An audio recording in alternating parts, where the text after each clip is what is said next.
Hello, and welcome to another magical conversation. So, Christmas is coming, and this is a very bittersweet time for me. This is going to be my first Christmas that I spend alone. And I'm making this decision to spend Christmas alone because, right, I grew up in a toxic family system. So spending Christmas with them is quite traumatizing. And spending time with them, it's quite painful and hurtful. So this is my first Christmas that I decided I'm going to spend it alone. I'm going to spend this time feeling my emotions, feeling the triggers, and being there for myself and creating the family dynamic that I always wish I had. And it's bittersweet in a sense because I know that this Christmas spending alone is going to be very healing. And I even bought myself gifts. I bought myself like a little canvas and some paint so I can be creative and connect with my inner child. Because this is a big focal point during these festive celebratory times. It is to focus on my inner child and to give my inner child the space and the love and the compassion for her to express herself, for her to feel seen, accepted, and loved. So, in a lot of ways, I'm excited and sad. I'm excited because I'm allowing myself to connect with my inner child. I'm allowing myself the love that I always wanted, and I'm allowing myself the care and compassion that I wished I had.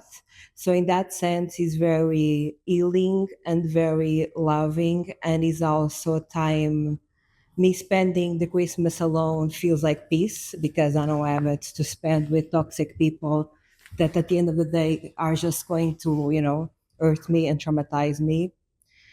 But of course, it's always sad because I think these celebratory times like Christmas and my birthday just reminded me of all the pain that I went through, of all the times I wished and I prayed for them to love me, but they never did, of all the times and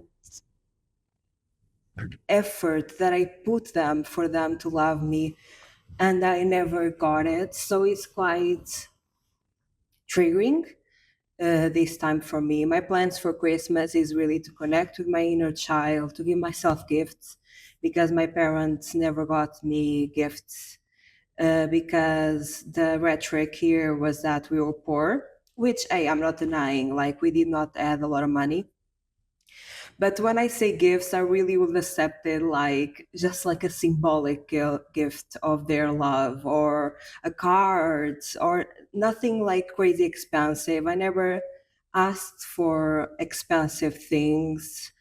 Of course, I wished for them. We all do, right? We all wish for like cool things and expensive things. But at the time, because I knew that we were poor. I knew we did not have many resources. I never asked for many expensive things. I just asked, I don't know, for something symbolic, for something that showed them their love, and they never did. And I even feel like, yes, we were poor, but you can always do something, right? You can always spend a little money on a card and write something nice. So just give me like, I don't know, socks or something like that, right? Something just symbolic to show their love for me. But I think celebratory times were always hurtful for me because I think those are the times that they put more effort in putting me down. Because I think it's the expectation, right? You have the expectation to be celebrated, you have the expectation of a joyful time, and they will build that expectation just to bring me down again. And I think that's a very common narcissistic thing to build expectations so they just can tear them down. So celebratory times is very complicated for me. I have a lot of emotions around it and it's very triggering for me. I even remember when I finished my master's, and I moved to a different country and I finished my master's. And they had like a celebration at the university to finish their master's. And studying was something that my family really put on me. Like, you need to study, like, we want you to have education, we want you to be smart, all of that. And even when I achieved more than they wished for me, even when I surpassed their achievements, I was there on that celebration alone.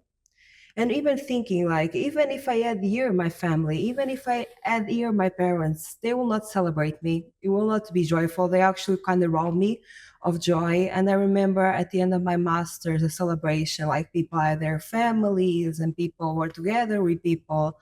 And I was there alone thinking that I'm here alone is even better than they if they were here. And I just cried. I cried so much, like I could not hold myself from tears. I really tried to hold myself from tears, and I was just crying, and nobody could understand why.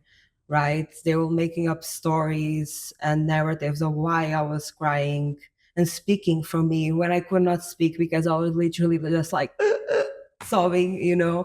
Like when you cry, you cannot even speak. You are speaking like. I was just sobbing so much and I couldn't like explain. And even if I explained, there will be no point, right? Because people not understand what I was going through. And this is a really big thing for me. Celebratory times are very triggering. It makes me really sad because I feel like one, I was never celebrated, and two, when I expected to be celebrated, that is when the most pain will come into me. So I kind of have this association with celebration and pain, right? So it's very difficult for me to go through these times. Not only that, I think it's difficult to see people with families. Even though you never know people's stories, you never know if their family are really healthy, and you never know if just because they are surrounded by people doesn't mean they are surrounded by love. But still, that's how they portray that, right? That they're going to see their families, that they are with their families. And again, I don't know their stories. And I think a lot of times we can still be in family systems and still be with them, even though they are toxic and even though they bring you pain, because I did that for such a long time.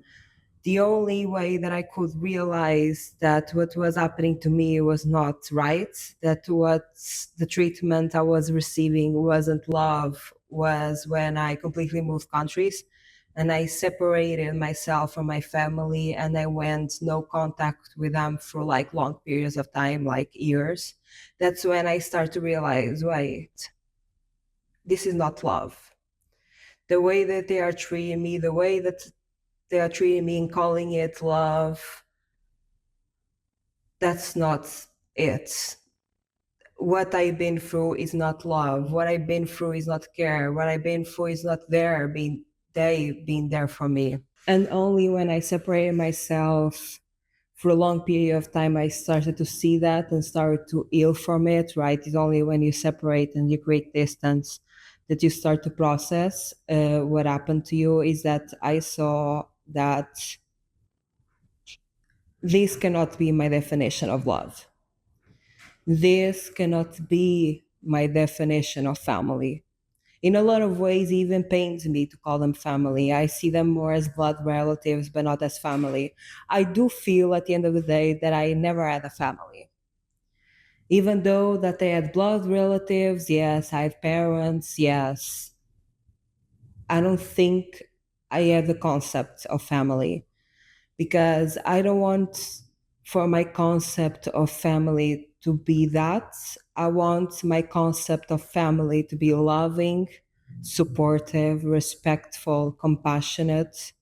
And I want to create that for myself. And calling them family is just reinforcing that toxic mindset and that toxic behavior that I refuse to continue. Okay.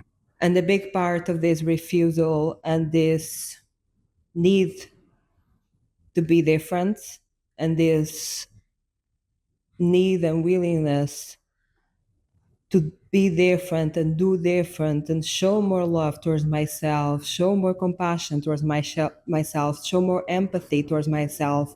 Because the more love and empathy and compassion I show myself, the more I show up for others, right? Because we treat others as we treat ourselves. So I'm really doing this one for me. That's my main priority is myself. But also I know the more love I bring to myself, the more love I bring to others. And in a lot of ways, I know I'm going to spend this Christmas crying and trying to connect with my inner child, but I know that is the path to healing. That is the path for me to show myself the love that I always wanted, show myself the support that I always desired, show myself the empathy that I crave for so long. And I know that crying is healing, and for you to heal from a traumatic experience and for you to heal from trauma, it's really to sit with the emotions and to feel them and to cry and just to have space to feel emotion. So I know in a lot of ways, me making that this decision to spend Christmas alone, it is the healthiest decision I can make. It is the most love I can show to myself, and is the start of reshaping this family dynamic within me, reshaping this concept of family and healing this concept of family. But again, healing is painful, right? So this is a very triggering time for me. In a lot of ways, it's good that it's triggering, right? Because triggering is healing. Triggering and feeling your emotions is what heals you, is you there, like feeling, crying, feeling all the emotions. And I'm so grateful that I allow myself the space to feel my emotions, because in my household, I could not cry. And that's something that really stopped me from overcoming and healing, because it was like my parents will hurt me, right? Hurt me emotionally and sometimes physically. They will hurt me emotionally, and I couldn't cry. Every time that I cried, they basically told me, like, you're crazy, you are wrong. There are so many times that my mother convinced me that I was going mentally insane for crying, because, like, in my family, there is a big history of mental issues like psychosis, schizophrenia, all of that, right? Depression, all of that. So, like, every time that I'll cry, basically, they would hurt me, and then for example, my mother will hurt me emotionally, like devaluing me, diminishing me, making fun of me, putting me down, and I'll cry, and she will convince me that I was basically having psychosis, that I should be mentally hospitalized, that I should go to a mental institution because I was having a natural reactions to her actions. Now I see that, right? But at the time, I really convinced myself, because they convinced me, that I was insane for feeling emotions, that I was crazy for feeling emotions. And what will happen here is that when I will cry, like, she'll make me feel guilty for crying, like, you're ungrateful. We are here, like, giving you love. We are here, like, providing you food and a roof, even though a lot of times, like, I barely had that, right? They were like giving me less than the bare minimum to survive, less than that, right? And they were basically guilt tripping me uh, for feeling and having a natural reaction to their actions, right? And I think that was something that was really damaging for me, was not only the trauma, but the lack of space for me to feel my emotions so I could overcome the trauma, right? Because what happened here is that they will constantly traumatize me. And because I did not have space to feel what was happening, because feeling is the way to healing, I basically was constantly being traumatized, and in this traumatized space, like I could not overcome it because I did not have space to overcome it, because I did not have space to feel my emotions. And I remember like hiding my crying. Imagine I lived in a block of apartments and I knew that if I cried, basically it'll be worse, basically, if I cried, right? So I just needed to stand there and take it with no show of emotions. So I lived in this apartment building, and I'll go to the stairs to the garage because there were not many people there, and I'll sit there in darkness and cry, complete darkness in the stairs of the garage, because I knew like my parents did not park their car in the garage, so they will not go there, right? And not many people went there, honestly.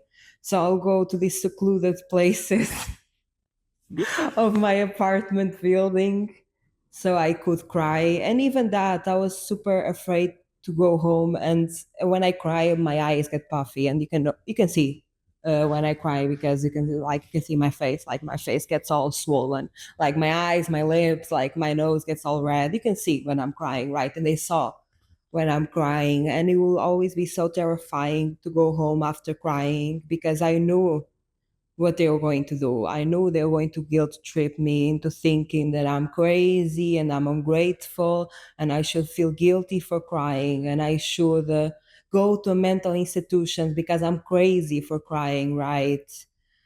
And I think that lack of space to feel my emotions really was really damaging to me, because not only I was going through a lot of trauma, I couldn't process, I couldn't feel my emotions because I had no space to feel my emotions, right? And I think my issue with alcohol and substances came a lot for a lot of reasons, right? But I think that's one of the reasons why, because my mind was such a terrible place to be in. My reality was such a terrible place to be in, and I couldn't do anything about it. I couldn't process it. I couldn't overcome it. I could not heal from it. So my only way out was to escape my reality, because that was my only way to survive, because I did not have space to feel my emotions. And until this day, like today, I prioritize immensely feeling my emotions. And I honestly distance myself from anyone that tell me that I'm being too sensitive, or like it's not that big of a deal, or you shouldn't cry about that, or whatever it is. Like when somebody says that to me, I'm like, I can no longer interact with you. Like I'm out, because feeling my emotions is such an important part of my life now, and it's such a focus and a priority for me to have space to feel, to have space to cry, to be there for myself while I feel and cry, to support myself during that time, because not only that is the only path to healing is to feel, is to sit with your emotions and let your body and mind do the rest. Just gotta open yourself to the process, basically. There is nothing wrong with the process.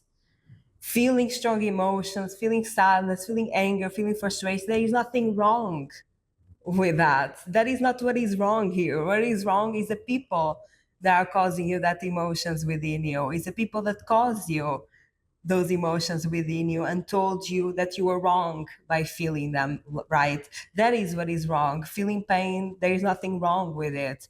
And it's a very natural process, and it's a process that our body uses to heal. Like our body knows what it's doing. Your emotional reaction, there is nothing wrong with it. Your body is just healing from it. What is wrong is what caused you that emotional reaction, right?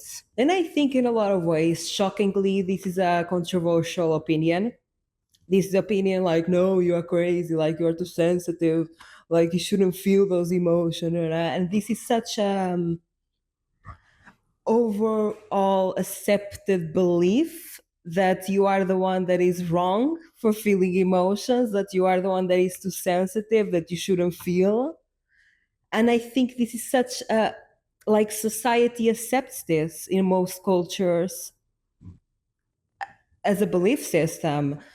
And everywhere that you go and everyone that you speak about, this is mostly what they will say, and this is mostly their belief system, right? So I think me, even like giving myself space to feel and speaking about this can be very, can ruffle some feathers, which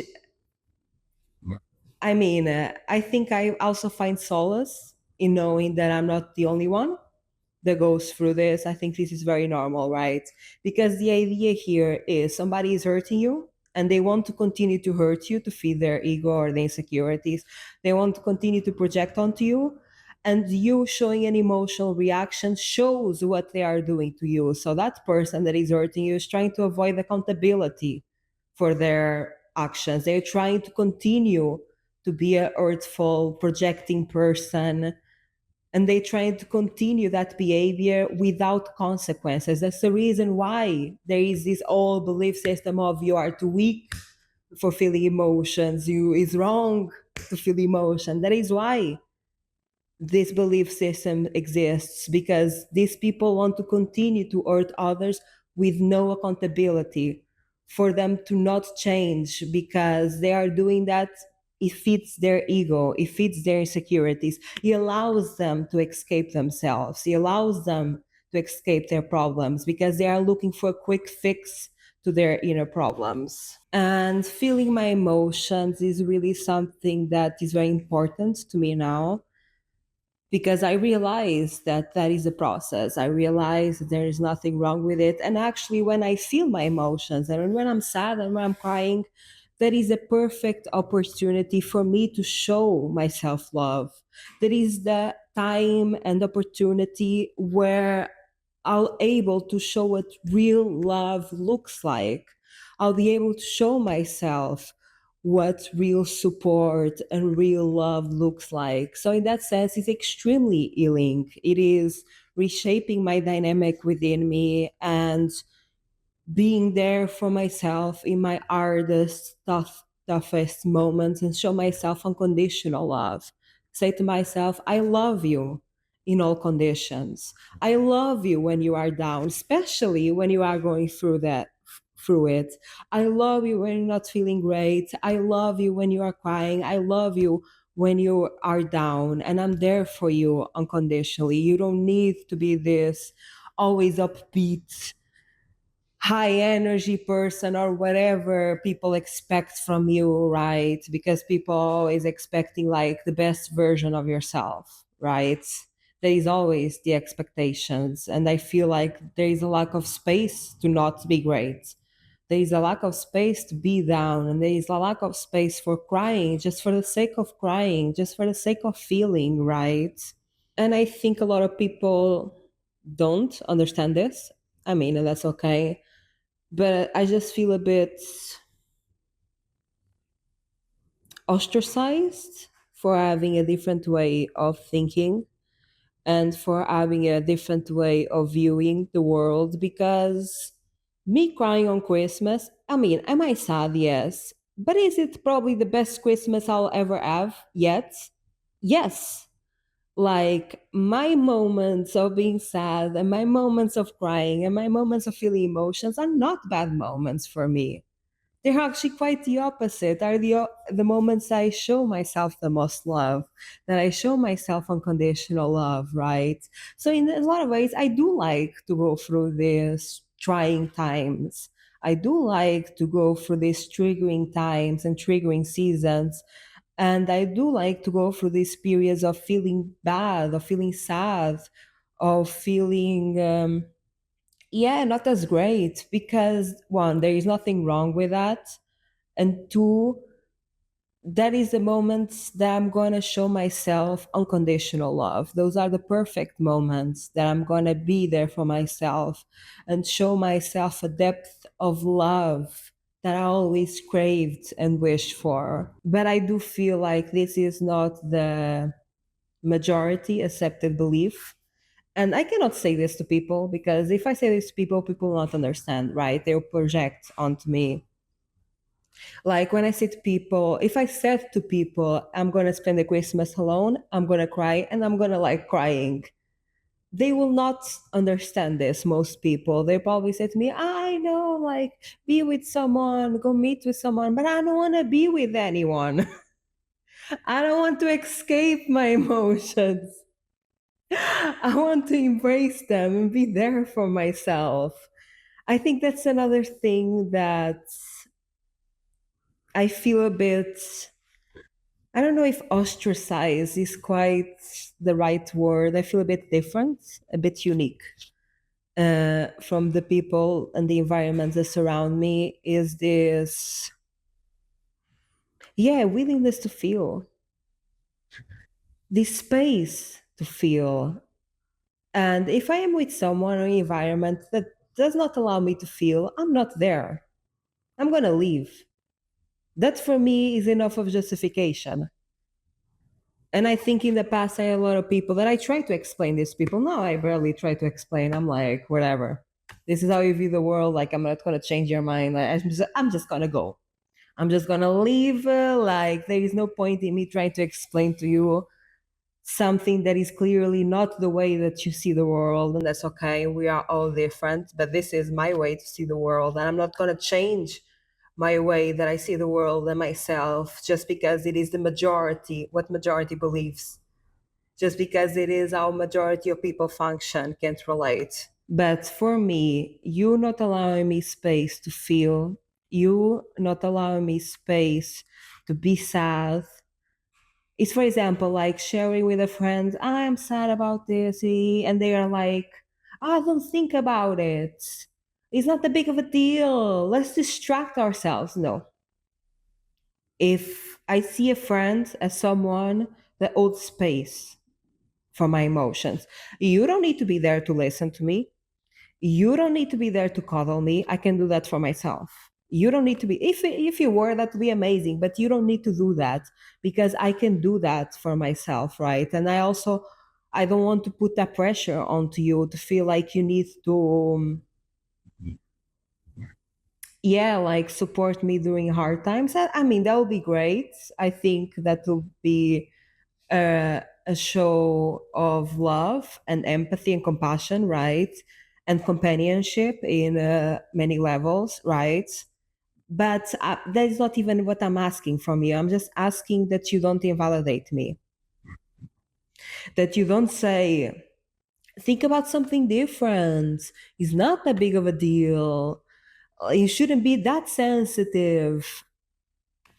That I can't. And I think it really comes from my childhood, from being constantly traumatized and making me feel crazy for having a natural reaction to their actions.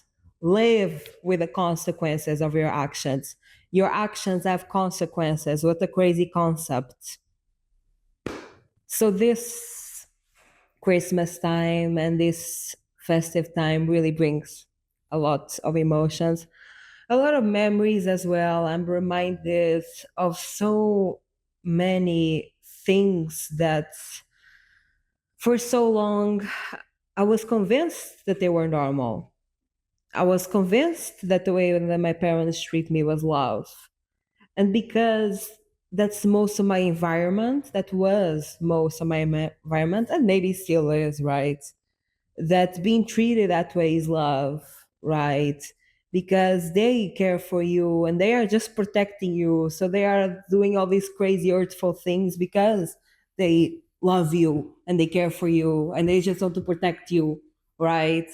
All of that crazy discourse that, again, is so normal in many family systems and in most overall society. Like, I see it everywhere. I think that is the status quo, right?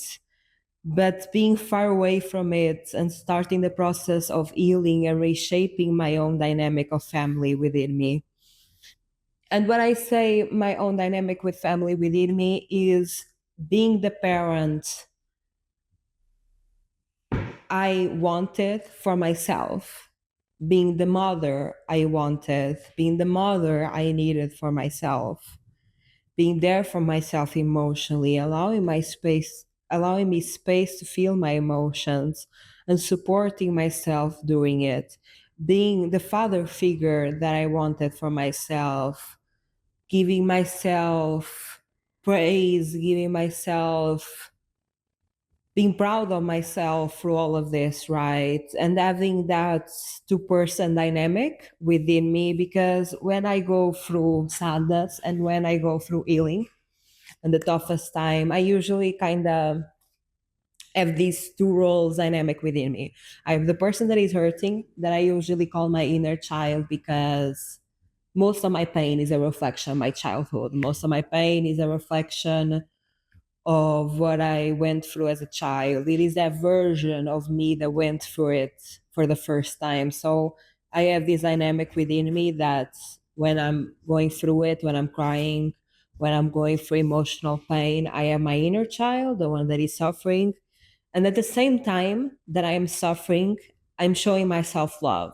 Like at the same time I'm crying, I'm hugging myself and telling myself, hey, I'm there for you.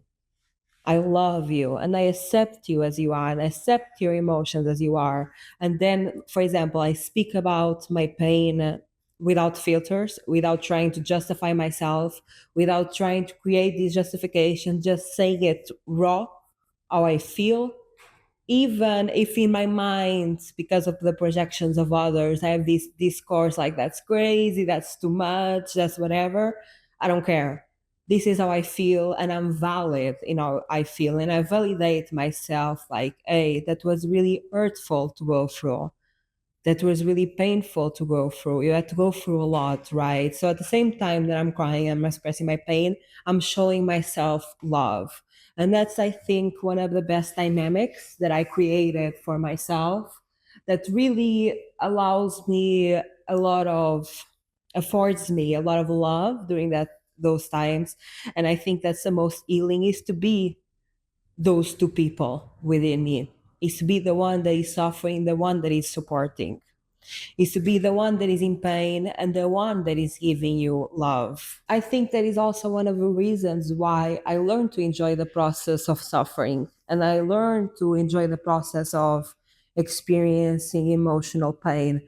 Not in the sense, I don't like the beginning of it, I don't like people doing that to me, but I learn how to love the process of healing from it, right? Because I create these two dynamics within me.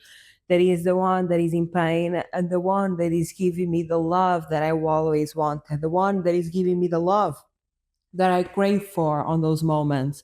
Because life usually, you have your childhood trauma, and that trauma, if it's not healed, it replicates throughout your life. You encounter like similar experiences through different environments and different people, but similar experiences of the same trauma, and you repeat it across your life until you allow yourself space to feel, and you feel all those emotions. And even if you encounter those environments or people, like you don't accept it in your life, you basically distance yourself. You learn to, okay, I already know the path that is going this is going to take, I'm not going to go there. I already know the path, and now I'm going to be treated with this person or environment, I'm not going to do that. But I think you can only do that when you healed from it, because until then you think it's quite normal, and you think that's the normalcy of life, and that being treated poorly is the normal, is how people are going to treat you, right? And that's how kind of trauma works, is that you go through something in childhood and you replicate that across your life. Imagine, of course, you have trauma when you are an adult, but the thing is, of being an adult, you have, your brain is way more developed to be able to handle difficult experiences, and you have way more tools and coping, healthy coping mechanisms to deal with hard experiences. Like what causes the most pain in adulthood is what caused you the most pain in childhood, because imagine that in adulthood you go through a new trauma that you did not went through as a child. Of course, it still hurt. Is it still painful? Absolutely. But you have, your brain is way more adapt to deal with it, and you have way more brain capacity, literally, and you have way better coping mechanisms to be able to heal from it. In adulthood, for example, if somebody triggers you or if someone does something to you that seems little at face value, but it causes you so much pain, it is because it is a precedent. It is because this has happened to you many times. This had happened to you once in childhood and probably replicated the same experience over and over again. And the more you replicate, the bigger it gets. The more you don't feel your emotions, the bigger they get, the most trauma in that specific experience you will endure. And that's a big sign for me of most of my trauma is childhood trauma, right? It's trauma that even though I experience it on the now, I know something has happened before. I know this is coming from something bigger. And I also see that a lot in people. For example, when people have strong emotional reactions to something, I always think you went through that in childhood.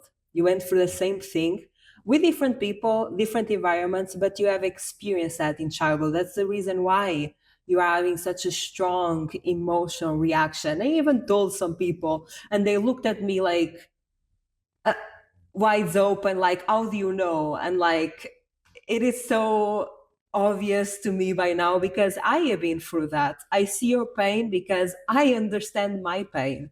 I see you because I see myself, right? I understand how I work.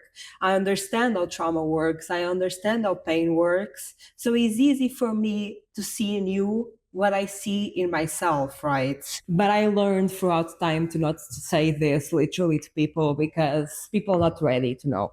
People have their process, and I need to respect their own process, even if I see the layers behind it, even if I understand why they are feeling that way, even if I know the solution, how to overcome it. The process of healing is not something that you impose, it's something that you have to be open for it. You cannot give a person a solution if they're not ready to implement it.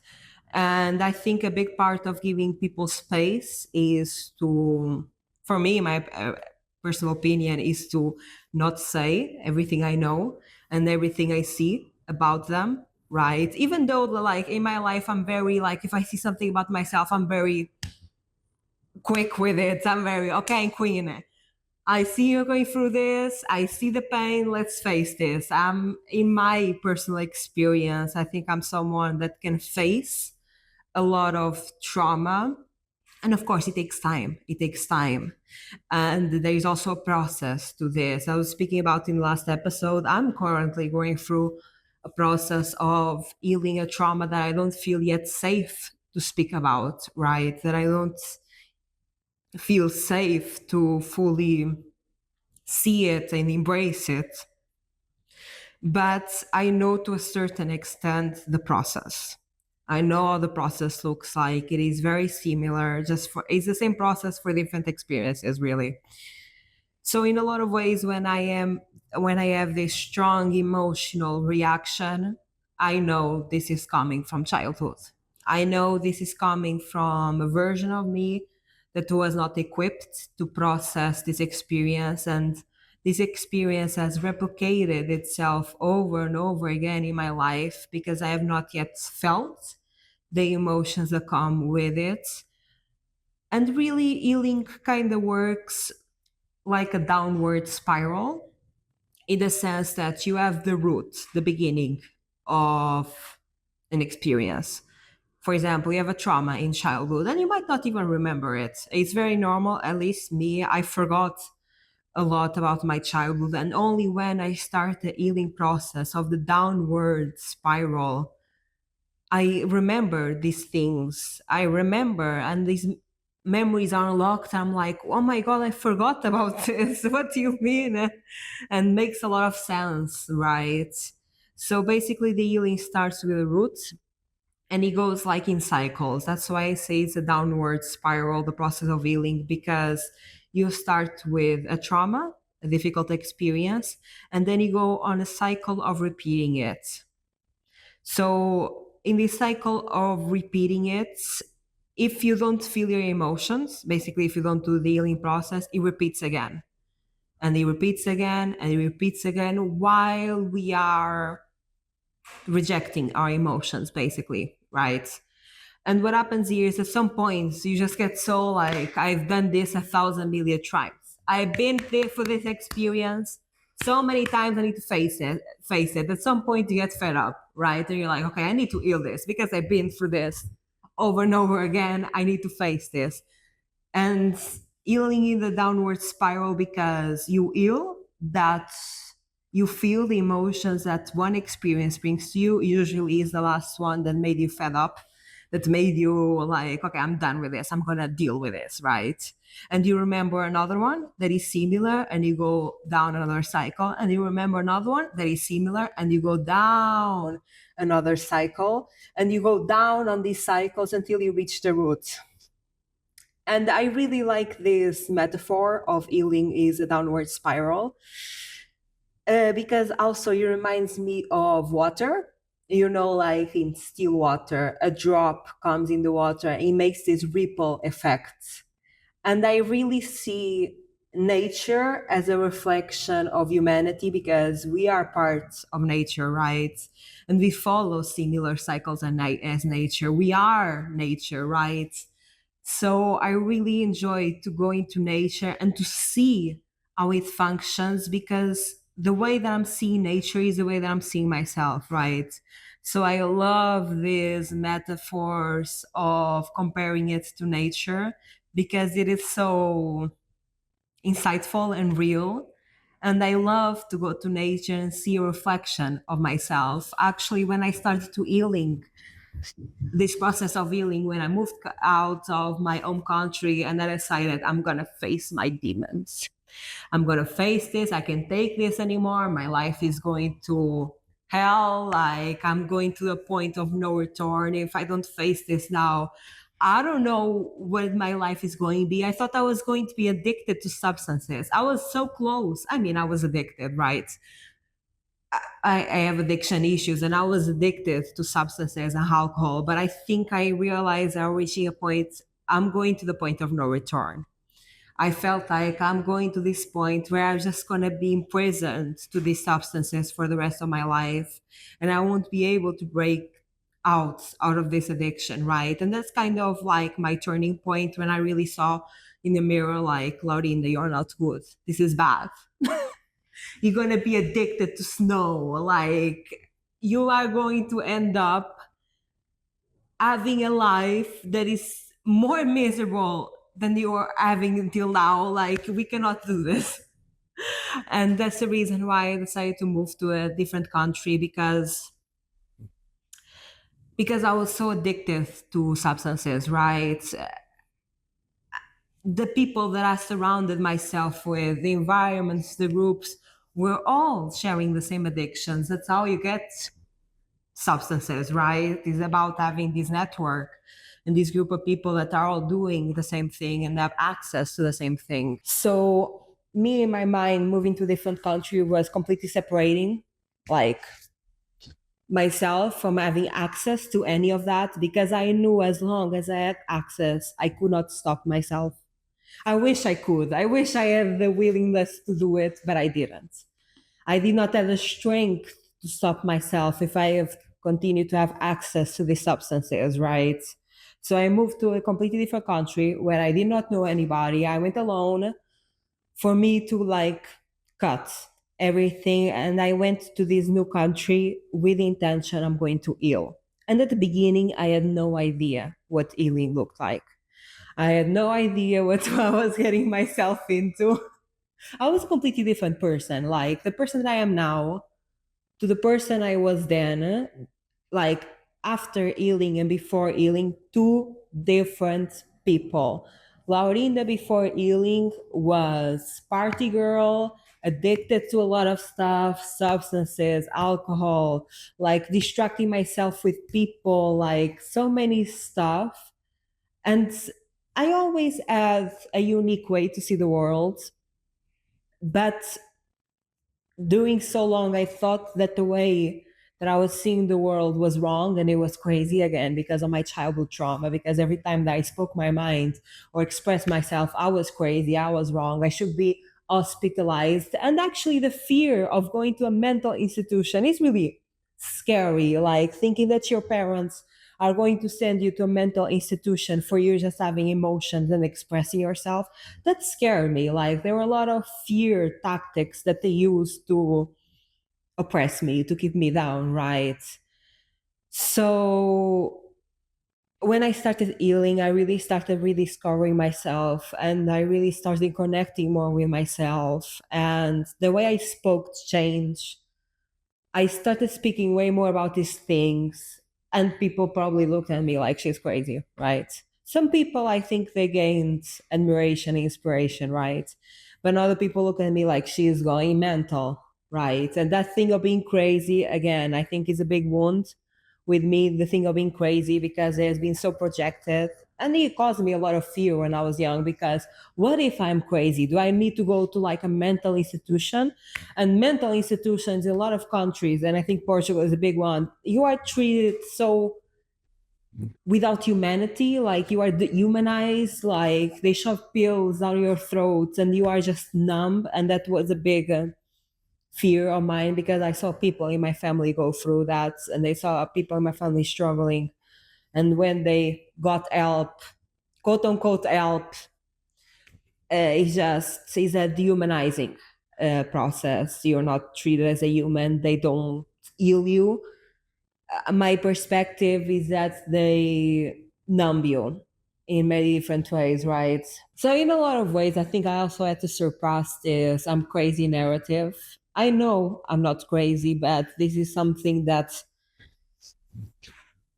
is very, it still hurts me until this day. And I sometimes I doubt. I look at myself. Am I crazy for just not sharing the same toxic belief systems as everyone? Am I crazy for wanting to love myself and put myself first and take care of my mental health? Am I the crazy one? But then, like, I come to senses and I'm like, no, Laurinda, you are not. Like, maybe the people that are causing this are the ones. Okay, they are not crazy, but this is a whole manipulation strategy to put you down, right? And when I start this healing journey, I went to this forest in the city because I moved to a different country to take my master's, right? That was kind of my justification, my way of doing it, right? It was my way, my process to get out of where I was. So I went to a different country, take my master's, and it was really difficult actually to study and take my master's because I was going through so much emotionally and mentally. Like I had no space in my mind to like study and learn and stuff like that. Like my mind was so busy with healing, and I was starting this process of healing. And healing is so difficult at the beginning because you don't have yet the tools to hold yourself, to love yourself, to support yourself. So at the beginning of healing, you are really rediscovering the best way how to be there for yourself. And it's really hard at the beginning because of that, because you don't know how to be there for yourself and support yourself. So you're just going through the trenches. You are going through the hard times with no healthy coping mechanisms, and you're just trying to figure it out, right?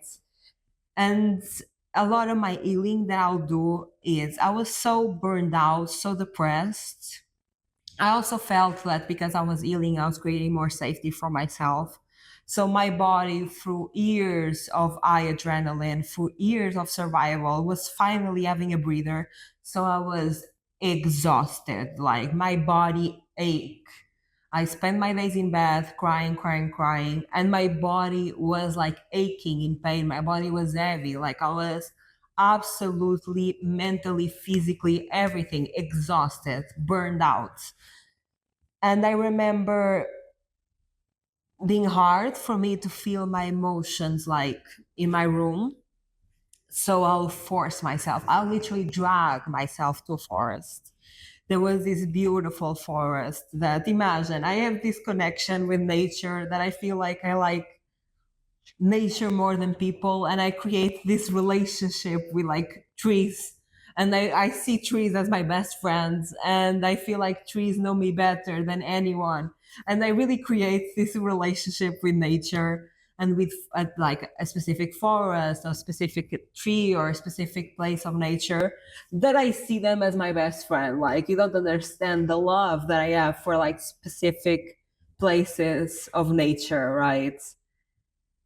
And I go to this nature and I see this nature as a friend. Like, I see this forest near the place that I was living as my best friend. And I go there every day. I drag myself. I'm walking slow. My body's heavy, is aching, right? And I'm dragging myself to there. Even though that I barely have physicality to be able to do that. I have barely have physical energy to be able to drag myself to the forest. I make the effort to go there every day.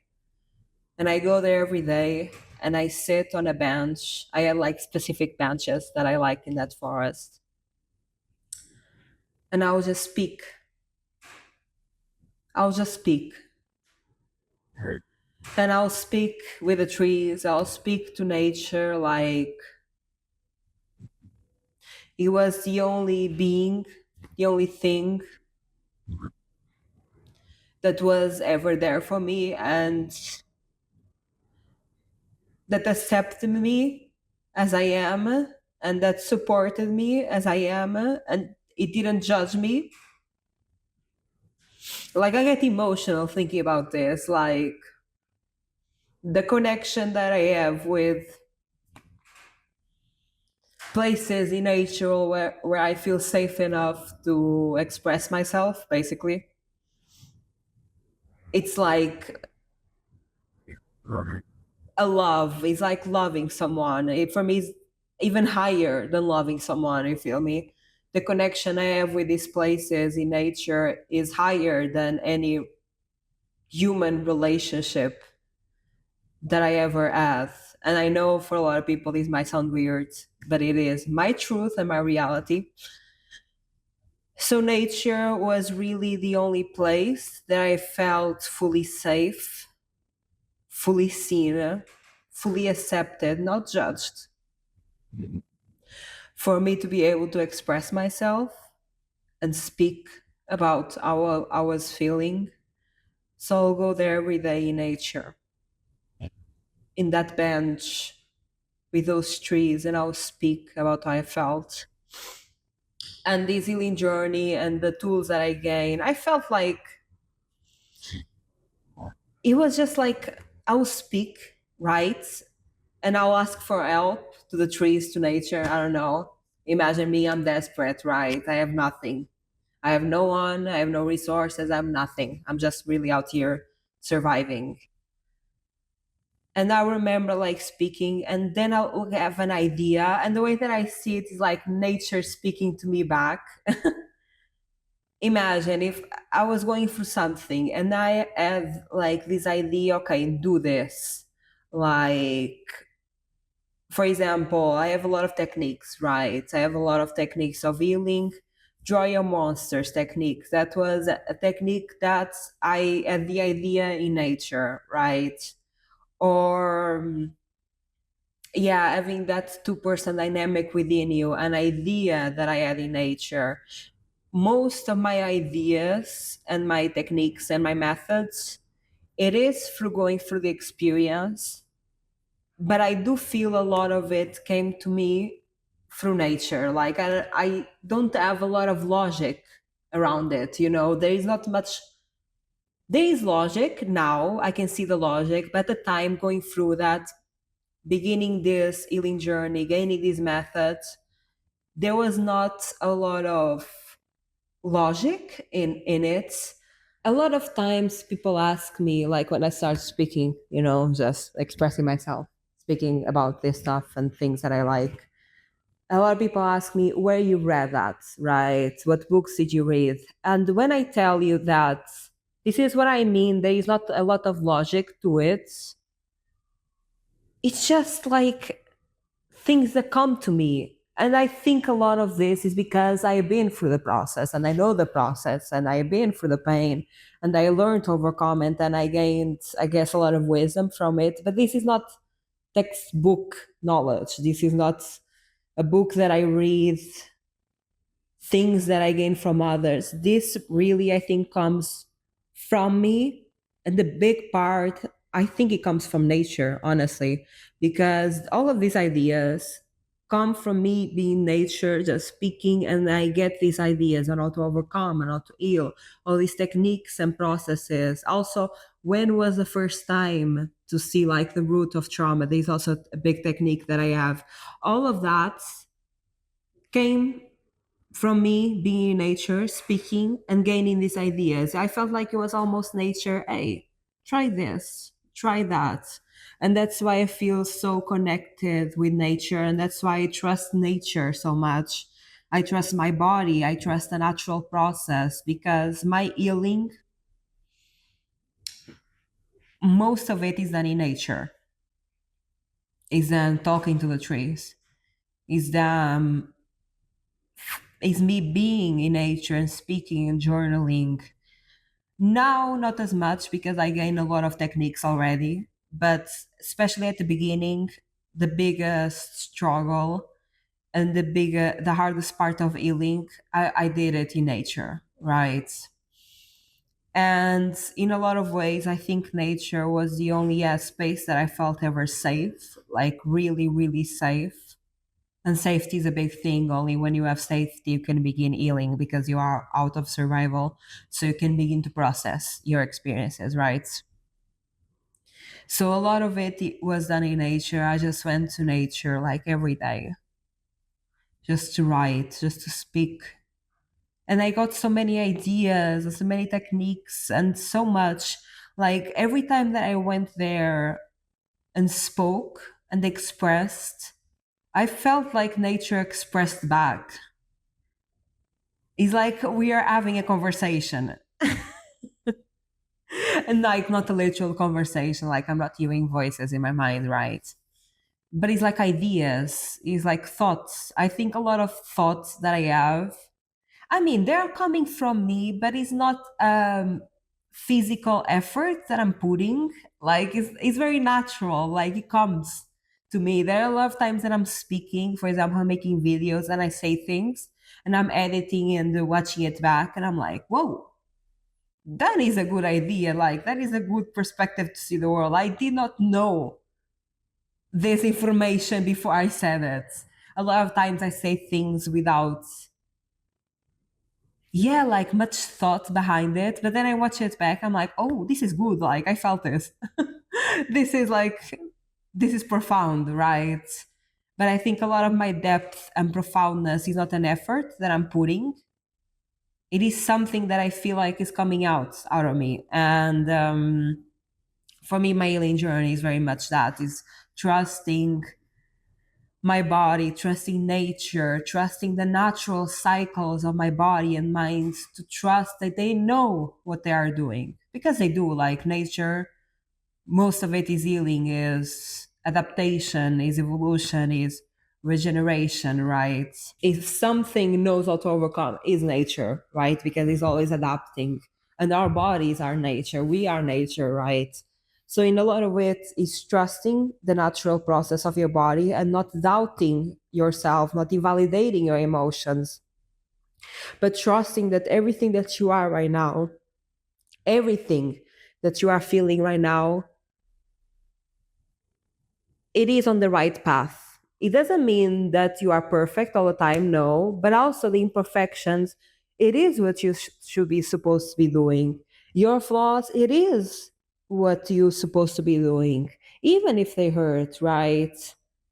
I like to, I also see that in other people, like even if somebody hurts me, even if somebody's traumatizes me, even if somebody puts all of this, all of puts all of that trauma onto me, I like, it doesn't justify their behavior, it doesn't make it less worse, it doesn't invalidate me, but I like to think that everything is done for a purpose and there is order in chaos. Just because we don't understand chaos, it doesn't mean you lack order, right? Again, for example, this saying that I just did, that is something that I posted on my Instagram a long time ago. Just because you don't understand the chaos, it doesn't mean it lacks order. When I say to you guys that I didn't thought when the first time that this came to my mind, I didn't thought too much about it. It was nothing something that I pondered and like put so much energy, thoughts into it. No, it just came to me. And like these things come to me and I'm like, wait, that actually makes sense. That makes so much sense just because I don't understand the chaos, it doesn't mean it lacks order. I think there is always a natural order that we might not have the capacity to understand, but being open to it. Again, this is not justifying bad behavior. This is not justifying and apologizing. Yeah, like toxic behavior. No, but it's trusting that our body, our reactions, our physical, emotional reactions are right and they are natural. And there is nothing wrong with how we feel. There is nothing wrong with how we process something, right? I really went on a big tangent here. Like, I started in Christmas and I told so many stories in here. But this is overall to say that this Christmas I'm going to spend to opening myself to my emotions, being there for my sadness, accepting myself as I am, connecting with my inner child, and just embracing my emotions as they are, embracing who I am right now as I am, because I do believe that that is the process of healing. That is how I'm going to overcome it. That is how I'm going to not feel this way anymore. Because if I don't spend the Christmas alone, imagine, not even with my family, imagine that I went to somebody's house or something like that, that will not allow me the space to feel, because again most people, they don't allow you space to feel. Crying is not accepted in society, right? And feeling your emotions is frowned upon. If I went to somebody else, I feel like I'll just be distracting myself from my pain, from my emotions. I realize that does not do me any good. What does create a change and what is transformative here is me sitting with my emotions, feeling my emotions, being there for myself as I feel my emotions. And even though this is going to be a Christmas that I spend alone and I probably crying through all the Christmas, it does not mean it is a bad Christmas. Quite the opposite. These are the times that I look with the more love. These are the times that I look with the most fondness, because these are were the times that I accepted myself as I am and that I gave myself unconditional love. So yeah, I'm a bit sad and excited for Christmas. Bittersweet emotions that I'm embracing. Also, imagine in the strength of validating your emotions and not invalidating yourself. I want to speak about a bit of my work because I got a good job at the restaurant. It is not my dream job, but it pays the bill. People are overall, in comparison with what I had before, they are nice. I have way worse treatment, way worse treatment. So this is really like not a big deal, but still I want to talk about it because I think it comes along with not invalidating yourself and validating yourself in your emotions, right? Because imagine my job, most people are nice. Absolutely. But there is always some moments, some people that are not as nice. And they do like, I don't like to go through these interactions sometimes, right? Again, this place, like again, compared to many others, is very good compared. But this is really then comparison, like even if something is not as bad as it was before, it is still some degree of bad. But like really, in comparison, this place is great to other places. Like in comparison, this is like one of the top three best places that I worked at. In comparison to a lot of places that were really hard to work in, because I don't mind hard work. I'm not afraid of hard work. I basically all my life is spent working, and I wish I was less like this. But it is my comfort zone. I like hard work. I like being committed to something. I like to have a goal, a dream, something to achieve, something to work for. And again, I'm not saying that this is very healthy, because I think it's healthy in measures. Again, I think this is one of those things of being a hardworking and liking hard work that is accepted by society and that is seen by society as a good thing. I don't see it fully. Again, it's balance.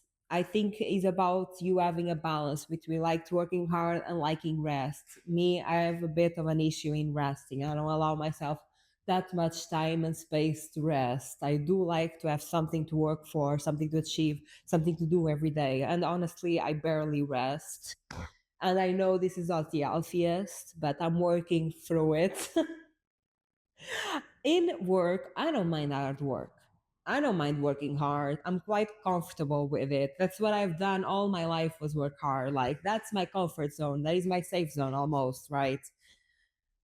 It's not working hard that is my issue with working, is the people. Is having to interact with people. And imagine in this place, mostly is good. It's just like one offs that people are not as nice, or they vocalize not in such a kind way, right? And you always have to deal with this. Like with people, you always have to deal with this stuff, right? And imagine me in the past, I'll tell myself, especially in this case, because it's not as bad. I was a bit for like, Laurinda, you're being too sensitive, let it go, don't think too much about it. And now I'm taking the approach, no, it did hurt you. This interaction was not pleasant and it was not kind. You deserve to feel however you want to feel. It is okay to feel however you want to feel, because me, probably in the past, because you've been so gaslighted, right? You've been so manipulated to think that what you are feeling is an overreaction, to think that you are feeling is because you are too sensitive, that you, like, at some point, the like, you say that to yourself. People don't need to say that to you. You just like integrate it inside of yourself, and that's your thought process as well, after a lot of projections, right? So me in the past, I will think, no, it's me, like I'm too sensitive, this is not a big deal, like I shouldn't think too much about it. And again, I'm saying this, and this is really an internal thing, because I do think this job treats me way better than a lot of jobs treat me. I do think that in a lot of ways, this is just life. If you interact with people, you get some projections and some not as kind behavior, right? But at the same time, I'm allowing myself to validate myself. I'm not saying like, it's not a big of a deal, not saying things of like, it's me that I'm too sensitive, not saying anything of that, and validating my emotions. And I'm trying to navigate this job, like, the way that I navigate social interaction is I'm kind. Imagine, I'm never mean, but I'm cold. When I meet someone, I'm open, I'm kind, I give them benefit of the doubt. I don't start thinking, okay, this person is a bad person. You have to show me who you are for me to believe it. Like, I'm not going to assume something that you are or you aren't, right? So usually with social interactions, this is how it goes with me. I start open, I start kind, I start being, this is really myself, really, like open and kind. This is who I am at my core. But then after a while, after seeing how people interact with me, I'm like, I shut down. I'm not going to speak with you. If I have to speak with you, it's going to be barely like bare minimum things I have to speak with, like for function. You can tell in my face, like I'm a very expressive person. You can tell in my face when I'm happy or not happy. But usually, I say, I'm not happy because personal reasons, nothing to do with you, everything to do with you. But I say to people, nothing to do with you, right? Because at the end of the day, you can change people. And I think that's something also that I've done in the past. That again, I try to give people the benefit of doubt. Even when they hurt me, I will went to speak with them like, hey, this was not so kind, you hurt me. And then what they will do is They will manipulate me, gaslight me, make me feel guilty for having these emotions. And I just learned that people show you who they are. And a part of unconditional acceptance is accepting people as they are. This doesn't mean that you have to allow them into your life. It doesn't mean they have to be your friend, but accepting people as they are. If this is their behavior, this is who they are. People show you who they are, but this doesn't mean that you have to create a friendship with them. This doesn't mean that you have to spend time with them. It just means this is a person that they are. Unconditional acceptance. I think that's another thing. When people say unconditional acceptance, they think that you should accept all bad behavior. No, it means discernment. It means I accept you as you are, and I, because I have free will, and nobody is entitled to my time, and nobody is entitled to my energy besides myself, because again, I'm a human with free will, right?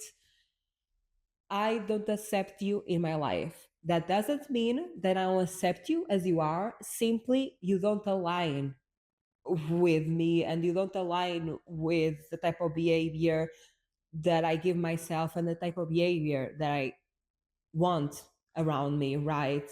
Unconditional acceptance is not accepting all bad behavior in your life. No, it's accepting people as they are. Okay, you are this type of person that does this type of behaviors. Okay, that's fine. Am I going to judge you? No, nobody's perfect. But I don't want you in my life, and you are not entitled to my presence and energy. That's another thing that really makes me angry. Like, I will not be mean to you. I will not put you down. I will respect you. Absolutely. When you treat me poorly, am I going to continue to be super nice to you? No, but I'm going to always respect you. I'll never put you down. I'll never make fun of you. I'll never nothing. You feel me? But I'm not going to be extra loving and extra caring. And just because that is what I was at the beginning, you are not entitled to that forever. The way that I treat you is the way that you treat me to a certain degree.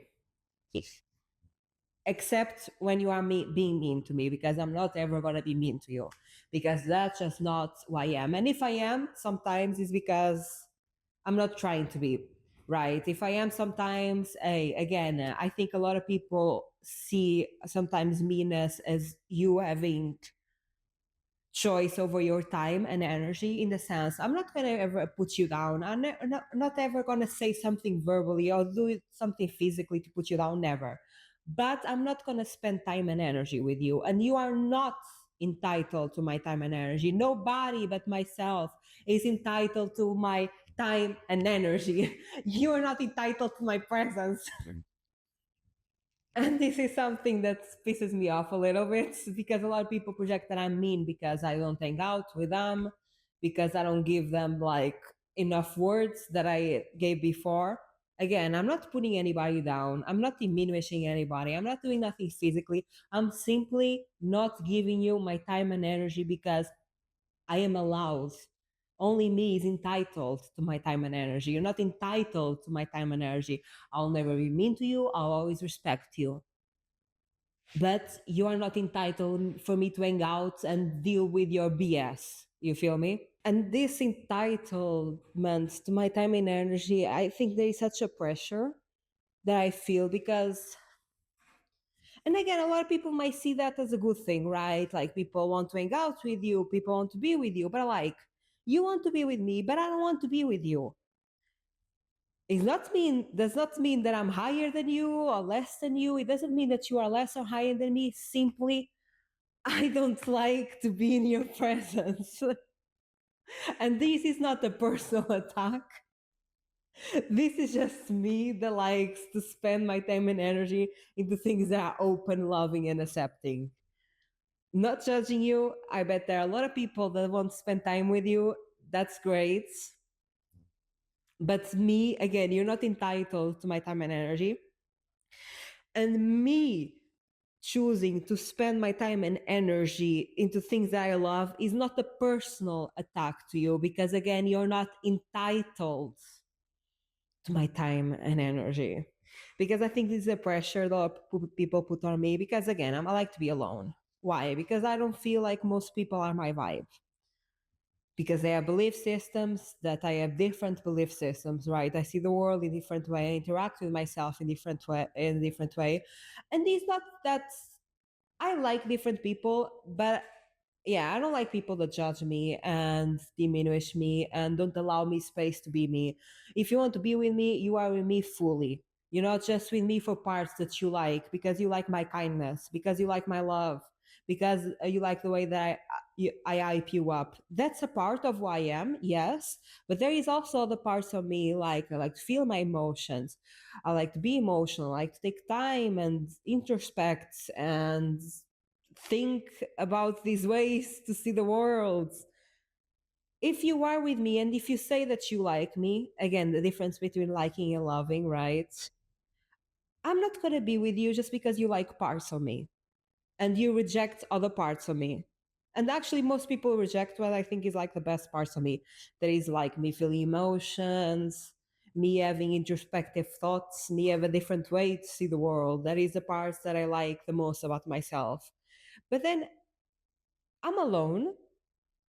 And for most of it, I do like to be alone, you feel me? Of course, I like companionship, but I don't like companionship just because, yes, I like companionship with people that accept me as I am and people that don't judge me and allow me space to be me. And because I know most people are not capable of doing that, and that's okay. I'm not judging, you feel me? I'm not gonna spend time with you if you don't give me space to be who I am. Don't give me space to express myself authentically. Don't give me space to feel my emotions. If I know, and you already proved that to me, that's how you're gonna interact, I'm not gonna spend time with you, right? And I think because I'm alone and because I don't have friends or any of that, I think there is a lot of pressure that is put on me by the outside. Ah, you should have friends, you should hang out with us. And I'm like, just because I'm alone doesn't mean I don't like to be alone. Am I sad sometimes? Yes. Do I like being sad and feeling my emotions? Yes. Do I cry? Yes. Do I like to cry? Yes. Do I like to have time and space to feel my emotions? Yes. Just because I like to be alone and I like to express myself authentically and I like to feel my emotions and I like to cry and I like to have downtime in sense of like feeling down because again I don't rest much.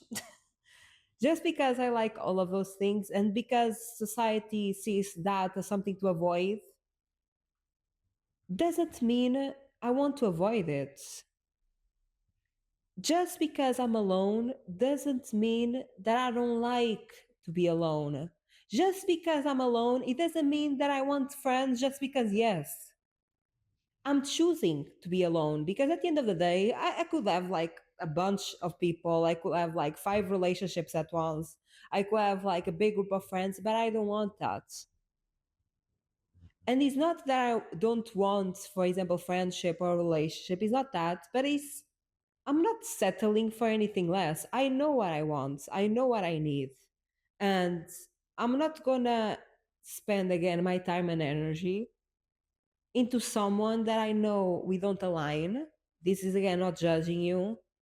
No, like not everyone needs to like you. Actually, I think life, most of it, this like friendships and connection is about finding the people that do accept you as you are and not investing as much time and energy people that don't accept you as you are, right? And most of it in discernment and figuring out is not about being liked by everyone. It's about finding the people that really love you, that really accept you, right? And again, just because I am alone doesn't mean I don't like to be alone because I see my time and energy as very precious. Time and energy because time is very limited in the world, right? Someday we are not going to be alive anymore. And I think I think this concept of time really came onto me when I experienced a lot of physical loss, like people not being alive anymore in my life, like my father, my grandmother. And when I dealt with that loss, I really came into the notion of, whoa, our time here, it's so limited. It, and imagine, it feels like a lot when you are living it, but I feel like when you get older and look back, you're gonna feel like things happen so quickly and so fast. So, like, for me, my time is like, I want to invest my time that I feel like it is my most valuable resource, because time you never get back. You never get back time. Like, and that concept, it's so, yeah, it really has a big impact on me. You never get back time. If you think about it, your time is only being shortened. Like, I want to spend my time and do things that I love. I want to spend my time in being authentic, in expressing myself, in doing things that I'm passionate about. I don't want to spend my time distracting myself. I don't want to spend my time numbing myself, because I did that. And that brought me nowhere and brought me no happiness. It only brought me misery and pain, right? I want to spend my time in pursuing what brings me passion, in pursuing what I love, and in pursuing and doing the things that I'm really passionate about. That's where I have to want to spend my time. And of course, going back to the work situation, like, I have this thing in my mind that is like, I don't like how society is constructed. It's not that work in of itself is a bad thing, it's not, but having to work so much just to survive. I have to spend so much of my time and energy in something that I don't particularly like, but I'm doing it to barely survive. You don't even gain that much money from like a job that you spend so much time in it, right? And a lot of people say that's how life is. That's how we constructed life. We have this concept of, it's not that money is a bad thing. Money of itself is not the bad thing, but it's a construct around it, right? We created the social construct. We created this for ourselves. Not like me specifically creating, but this is something that we are actively creating, this concept of money and work. And again, it's not that work in of itself is a bad thing. Again, I love to work. I have basically two jobs, right? I have the job that I go to, and after my job, I'm still working for Laurinda and the Magical Conversations and all of that. Why? Because I love working. I love to have a dream. I love to envision. I love to have something to chase after. I love to have something to pursue. Again, to a certain extent, I know it's not fully healthy. Balance, it's what's healthy here. Even though that is accepted by society and seen as a good thing, I don't see it as fully a healthy thing, right? It's all about balance. But I do like work, right? That is not the issue. Work is not the issue, right? But the fact that we created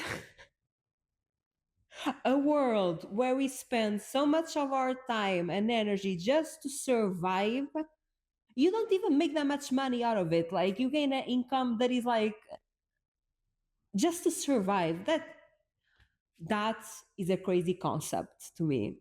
The fact that we are creating and we have created a world that functions this way. And I know for a lot of people, because this is like the normal and the standard, like they see as something that is happening to them. And I also feel like it's something that is happening to me because it's something that was accepted by majority. But we are creating this dynamic. This is not something like coming from nature. This is not like the that came before us. This is something that we are creating. It is human made, right? This concept of having to spend so much time and energy just to survive. And that is a crazy concept to me that I can understand why, but like, I almost think, like, why are we doing this? There are so many ways to build a society. There are so many ways to build a life. How did we come to this? Because again, I see my time and energy as very valuable. more valuable than money, really. I see that as the most valuable resource that I have. And this kind of, I mean, is something that I need to accept because that's life, I guess. That's the life that we have created for ourselves, right? But it's kind of crazy to me that I have to spend so much time and energy, again, just surviving, don't even like make that much money out of it, right? Just like to literally have your basic needs met, like hello. And I mean, it is what it is. It is a life that we created for ourselves. It is how humans envision it. And I guess because we have to follow status quo to a certain degree, I mean, it is what we need to do, right? But yeah, again, it's not work itself that bothers me. It is the fact that I have to interact with people that I don't want to. And it pisses me off in the sense that, again, my time and energy are very valuable to me, and I value my time so much because time is very limited. And I'm not joking about my time because even though, yes, I'm alone most of the times, but I'm alone, I'm spending in myself. I'm investing that time into myself, pursuing the things that I love, doing the things that I love, having fun from time to time. I should have more fun, honestly. I should. I don't have enough fun. But for me, doing this is fun, like coming here, speaking. It's very liberating and it brings me a lot of joy and it's very fun to me. That's how I feel like this podcast goes on and on and on. And I'm sorry that my episodes are long, but I just love talking. This is my favorite content.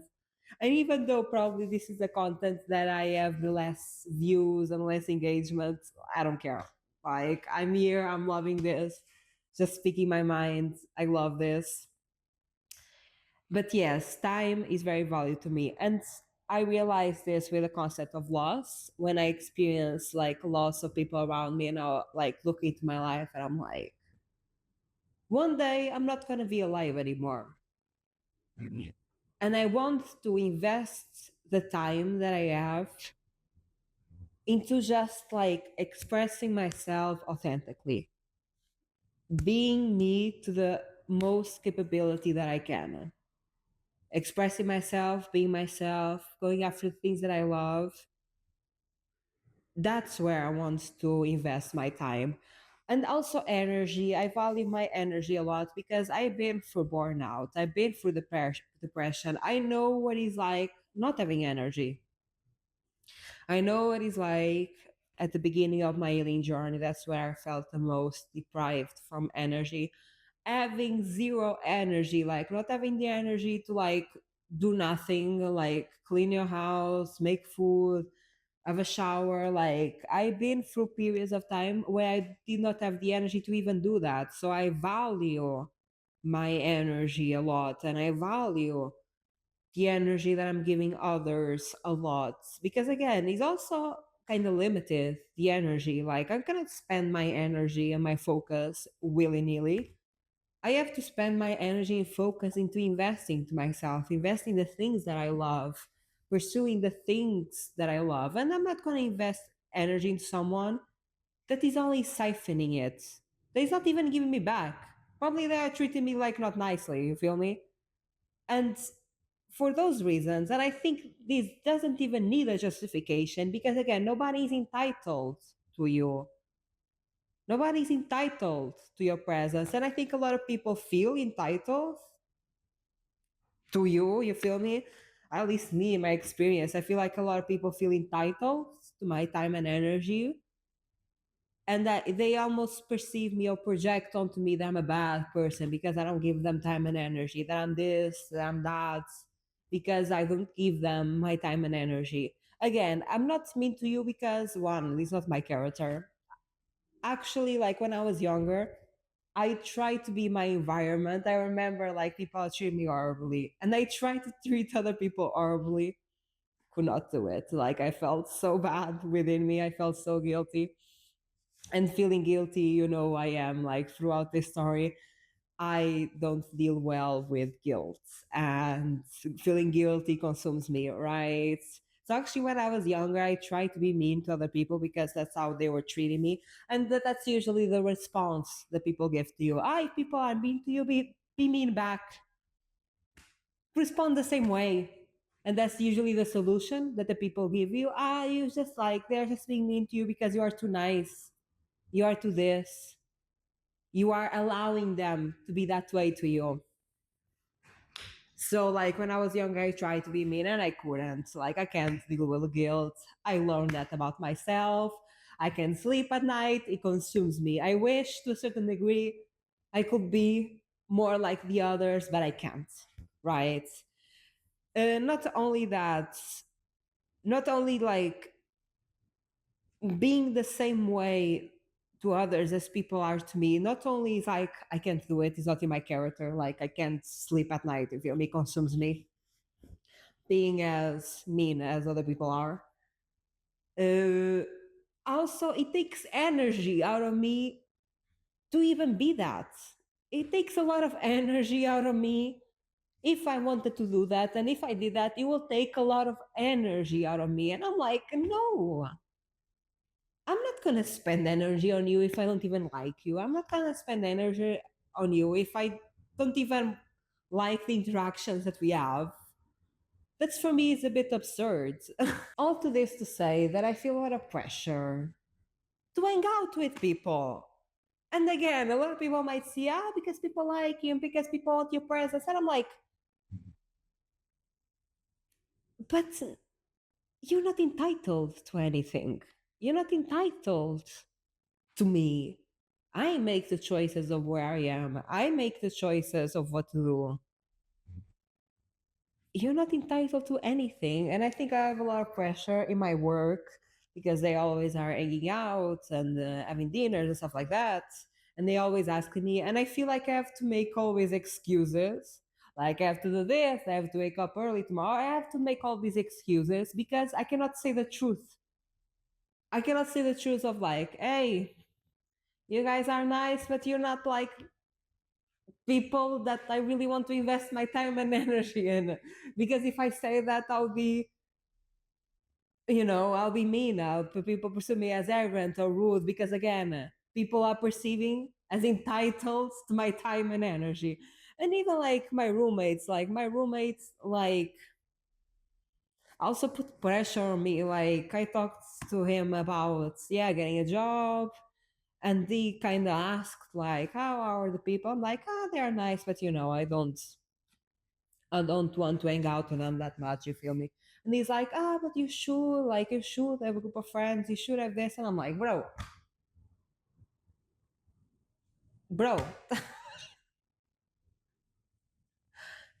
again, just because that's the way that you like to live life does not mean that this is my way that I like to live life.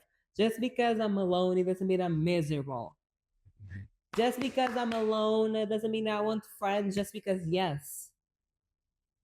And yeah, I feel a lot of pressure to be social with people that I don't want to be social. Imagine if I do find you, there is actually like one guy there that I actually feel is more my vibe. He's like creative, he paints, he's way more open minded and less judgmental. There is like one guy at work that is also new that he seems really nice. And he actually is the one that I open myself the more and I ask, hey, like, are you going to the same place as me? Let's go together on the metro. And I like to open myself to spend time and energy with him because I actually think he is quite open and non-judgmental from what I've seen so far. He seems nice, he seems creative, he seems. And people that I do enjoy, hey, I'm there. You feel me? Like, if you want, I'm not going to put any pressure. But if you want to, I'm here. But I'm not going to do that with everyone. And nobody is entitled to my time and energy just because you perceive it that way. I don't know. I don't think I'm rude or arrogant or whatever from not wanting to interact with you more than I need to. Again, this is not a personal attack to anyone. It's just I know who I am. I know what I need. And I know this is not the dynamic that I want, especially and because like people usually these people that say this are the ones that treat you like the worst.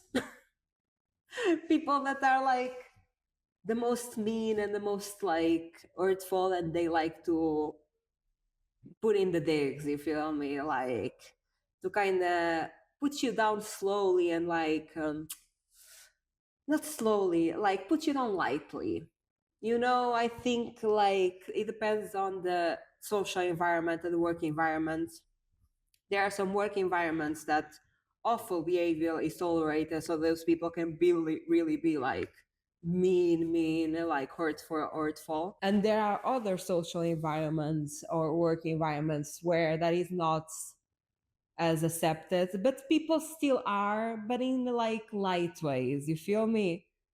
That's why I say it's not as bad, because I had a lot of work, a lot of jobs that awful behavior was tolerated, was normalized, and that's just like how it is. You feel me? And imagine these people still exist in all social environments and work environments. They just have to be lighter with it. And I think like when it's lighter, it's almost like, again, when they like give you little digs but light, nothing special, but still they are like giving you little digs. Again, you feel like crazy for saying it. You feel like you are too sensitive because it was not that big of a deal, it was not that big, it was not that special, right?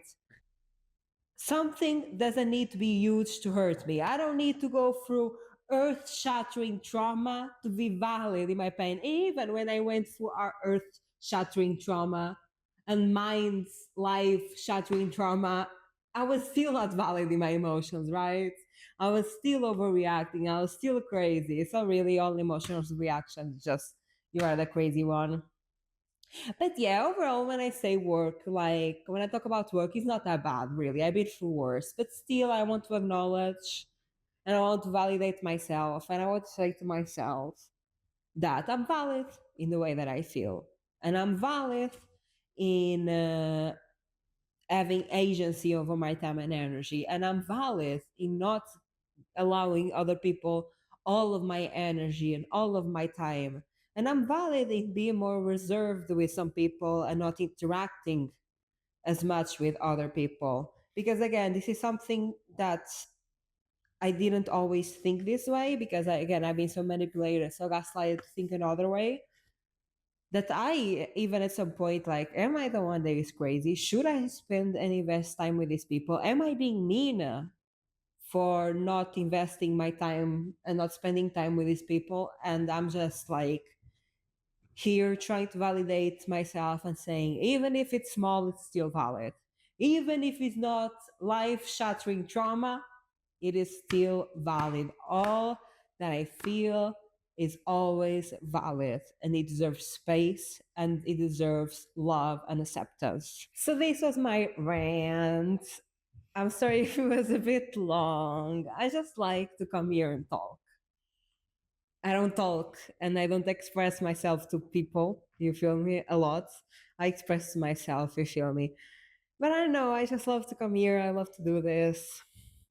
It's really freeing. It's my favorite form of content.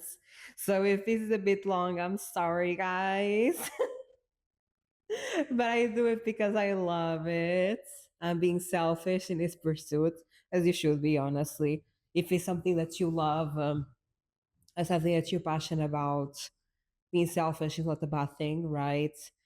Being selfish is only a bad thing if you have to put others down. To put yourself first is not selfish. To put yourself first if you are not hurting anybody, right? And in this episode, I like to finish my dating history and my trauma with love and relationships and how messed up of a view I have. And still, I'm healing from that. I'm still reshaping that concept of love and relationships by reshaping my concept of love and the relationship with myself. Because again, the world is a projection of you, and how you interact with the world is a projection and a reflection of how you interact with yourself. So I do think that in a lot of ways, me giving myself a love and me giving and creating a healthy relationship within me, it is allowing me to accept that from the outside world. It is allowing me to align with those people in the outside world. I have not aligned yet, but I do believe one day I will, but also no rush because I enjoy where I am now. And actually, this moment of time that is the most alone that I've ever been is the happiest that I've ever been. And not only is the happiest I've ever been, it's the one that I also most cried. The one that I felt the most emotions. The moment in time where I felt the most emotions, I cried the most. I am alone, and it is the happiest moment that I had so far.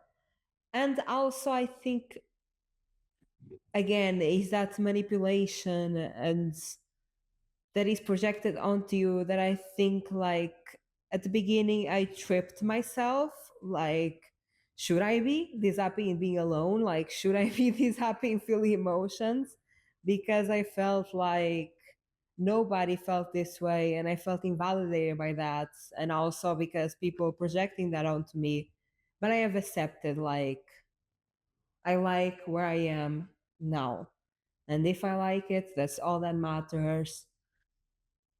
I need to let go other people's perception of it, other people's perception of how they view me has nothing to do with me and everything to do with them. And I need to let go of other people's advice or what I should be doing or how I should be. That has nothing to do with me. And I kind of wanted to finish this dating history chapter because this was a big lesson for me. This taught me a lot about trauma, how trauma works. This taught me a lot about the cycles, the downward spiral, the healing, how everything like mimics and replicates until you feel your emotions, right? It taught me a lot of lessons. So basically, this is my last episode on my dating history, and I say last why.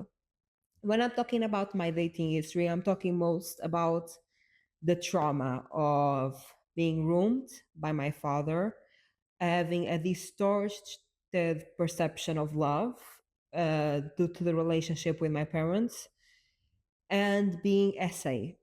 That I think being essayed was also a big reflection of my dynamic with my parents, by my father rooming me, and all the weird dynamic that I had, yeah, with my parents because they had, yeah, uh, distorted and toxic relationship about physical intimate relationship and about people's bodies, especially bodies of women, right? And that kind of got everything mixed up in my mind and that portray itself in very hurtful and toxic behavior and toxic relationships.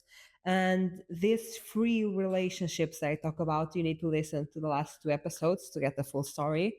These free relationships that I talk about are like the main archetypes. I think they are the main pillars that exemplify really well this toxic dynamic of toxic love that is not even love, but I call it love, that is really just narcissism.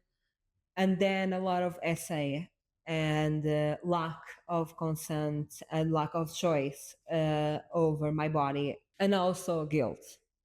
Oh, I clearly cannot deal with guilt, and I clearly can't do something that I know consciously. Again, I might hurt people without conscious awareness. That probably happens a lot, right? As everyone. But I cannot consciously do something that I know is wrong because the guilt consumes me. I'm not good with feeling guilty, clearly. So this last chapter is about like the last archetype, kind of the last cycle of this trauma when I finally realize what is going on. Because while I'm going through these relationships of narcissists love bomb me, I get obsessed, infatuated. We are together, kind of, but not really. They wake up with me, and then I'm essayed for like months or years to come, right? This is the last cycle of that.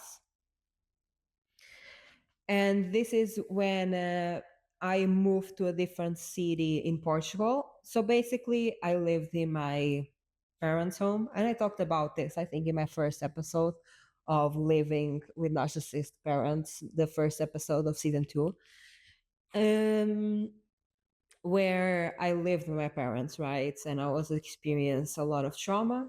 And because that's all I knew, that's all I surrounded with, I thought it was normal. I knew something was wrong, but not fully capable of comprehend it, right? And I do Erasmus to a different country, to Poland. So I do Erasmus to a different country in Poland. That is basically an exchange program within your studies that you are. I went like one semester, I think 5, 6 months or something like that, to a different country, and that was my first time being out of my parents' house. And the first time that I was living like for a bigger distance, like a bigger time, like outside of my parents' house, the distance thing is very important here for healing.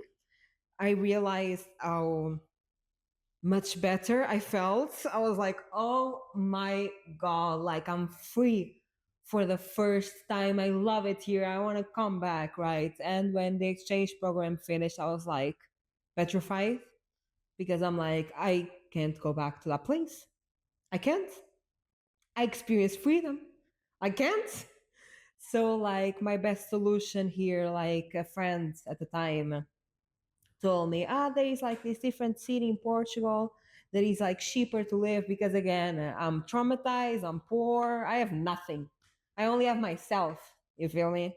And only have myself, and this really barely that I have myself, really, because this is escapism time, substances, alcohol, trying to numb myself, all of that, right?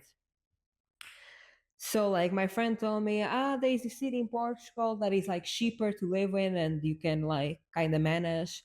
And she she just said the name of a city that I never been in. I don't know anybody, but I was like, yes, I'm going there. I'm moving there because I was so desperate because I was like, I cannot live with my parents. Like I cannot live in that house. Didn't understood fully why, but I just felt like I can't do it. I can't. I can't. And what I did was I spent the summer in my parents' house and I spent it working. And I was like, okay, I need to gain some money to at least start this move to a different country, to at least pay, I don't know, the first deposit or the first like month of rent while I get a job because I have nothing in the city. I never been there. I know nobody. I have no job, nothing. I'm just going because I'm desperate, right?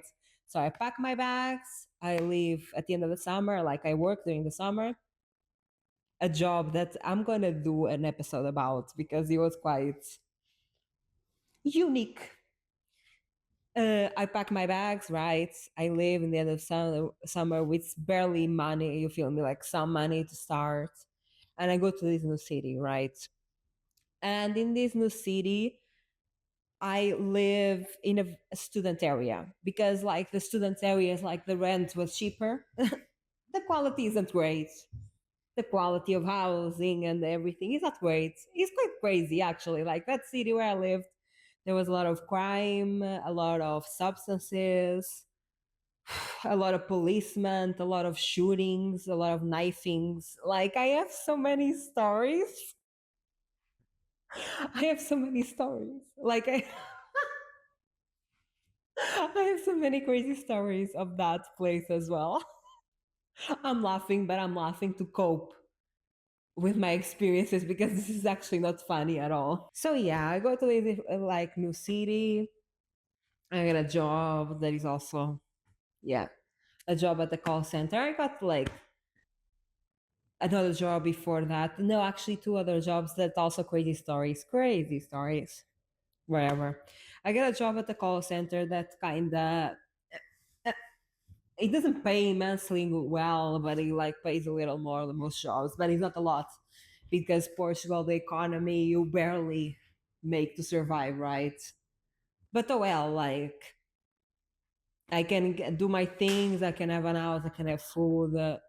I can have some like beers or some stuff, right? So basically, I am in this environment. This is not a good area. Again, this is an area that really fueled my addictions and a lot of substances, a lot of substance use. So I'm really surrounding with people that, bless them, if you're watching this, all love. But we all share the same habits, right?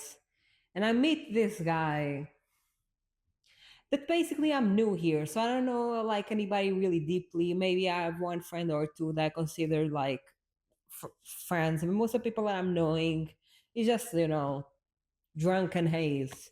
It's just to like be high, be faded, be drunk with them. Like I don't think there is much depth there because I was not even sober to create depth. Like I was not even in the right state of mind to create any sort of like real relationship. I was just like drunk and faded all the time.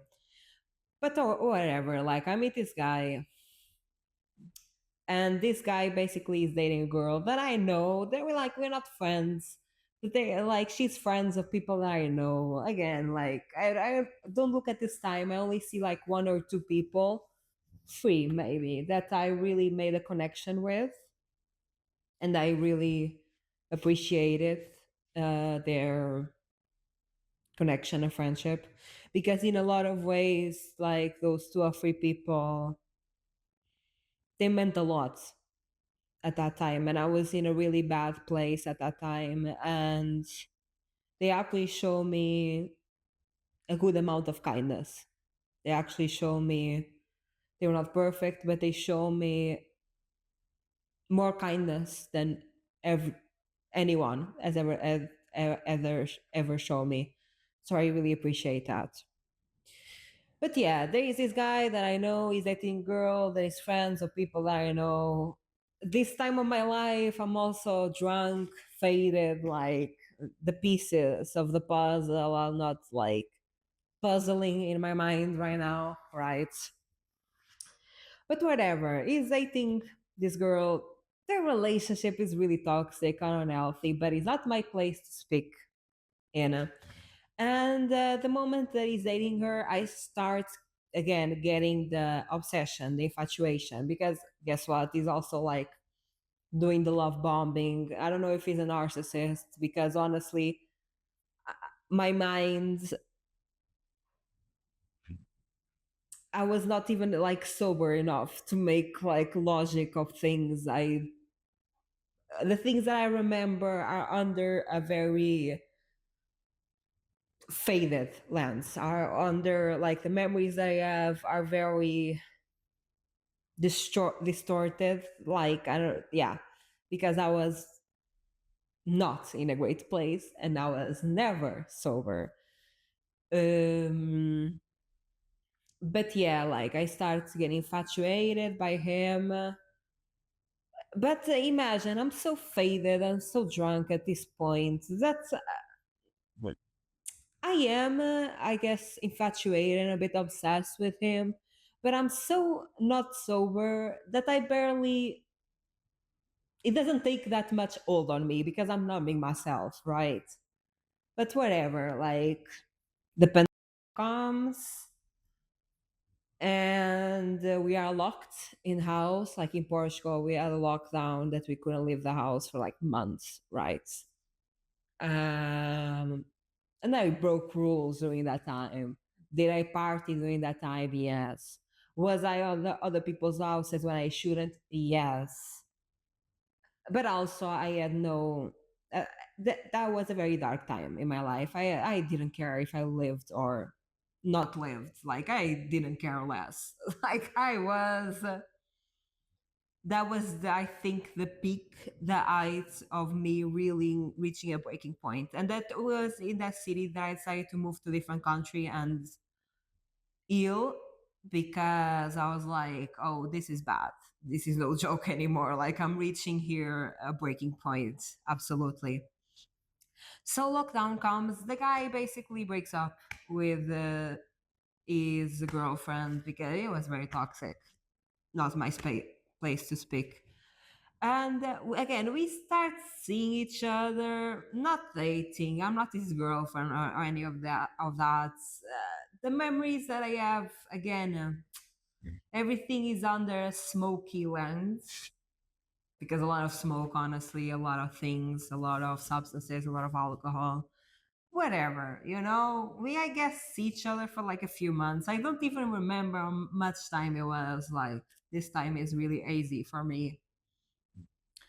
And I break up with him because I know why. He was seeing another girl without telling me, and supposedly we are not dating, but like I don't want to be with you while you are with other people. Like that's not my vibe uh, anymore. Anymore, clearly, I learned my lesson. Learning my lesson throughout this. But yeah, of course, like if you're seeing other people while you're seeing me, even though if you're not in a relationship, I'm not gonna be with that person. Like I don't care. At this point, I'm so faded, I'm so drunk, I'm so bad in my mental health. I don't care. I don't care. I don't care anymore about nothing really. I'm numb. Yeah, like I get this feeling. I think it was confirmed later, but not in the moment when I told him like, no, this is over. Like I'm not doing this. I got the feeling that he was seeing another girl because he basically distanced. I know I am like remembering while I'm speaking. He started getting like really jealous of me and a guy friend that I have. Like really, I have no romantic interesting on this guy. We're just friends. Like no, nothing at all. Honestly, just thinking about is kind of you. Like this guy was just like really a friend. Okay, not really a friend because I had no friends at the time, but well, in my vision at the time, he's just a guy that I like to hang out with, really fun, nothing happened ever. And he starts getting really jealous and projecting onto me that I was hooking up with him and not telling him, whatever. And when people start to get jealous of you being with other people when you are not, and it's coming out of nowhere, is a reflection of what they are doing. When someone starts to get jealous and you are with other people and accusing you without no rhyme or reason, just out of nowhere, it's because they are doing that. They are projecting their behavior onto you. They are seeing the world as they see themselves because they see themselves as quote unquote cheating, even though that we have no relationship really. But whatever. I'm gonna call it cheating just for the sake of it. When they are cheating, they project onto you that you are cheating because they are seeing the world as they see themselves. So they know they are cheating. So what do? They accuse you of cheating and they think you are cheating because they think if I'm cheating, you are cheating. That's when I started to doubt. I was like, this guy, if with another girl, is out here trying to project onto me that I'm with this guy that's not even close to, you feel me? Like, we are just really friends. And again, hey, why does any close relationship that I have with a guy, why do we need to be like romantically interested on each other? Can I not have guy friends? Is that really my purpose in life? This goes back to being objectified. This goes back to what my purpose in life is, to be a blow up doll. Like, I cannot have genuine, innocent relationships with men.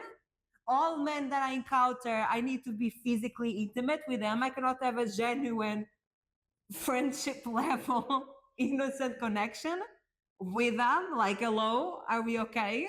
Because this was something really like imposed. I don't know if it's like my culture all over the world, I don't know, but I felt this, that if I was hanging out with a man that was straight, by the way, not considering or not asking if I was straight, you feel me? Because I'm not, by the way. Whatever. I also like men, but I also like girls, whatever. It doesn't even matter, you feel me? But imagine me I like people for who they are.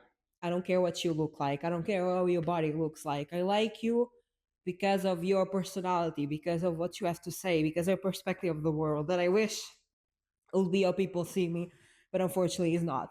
But I'm also attracted to women. But nobody expects of me that if I'm talking to a woman, it means that I'm having physical, intimate relationships with them.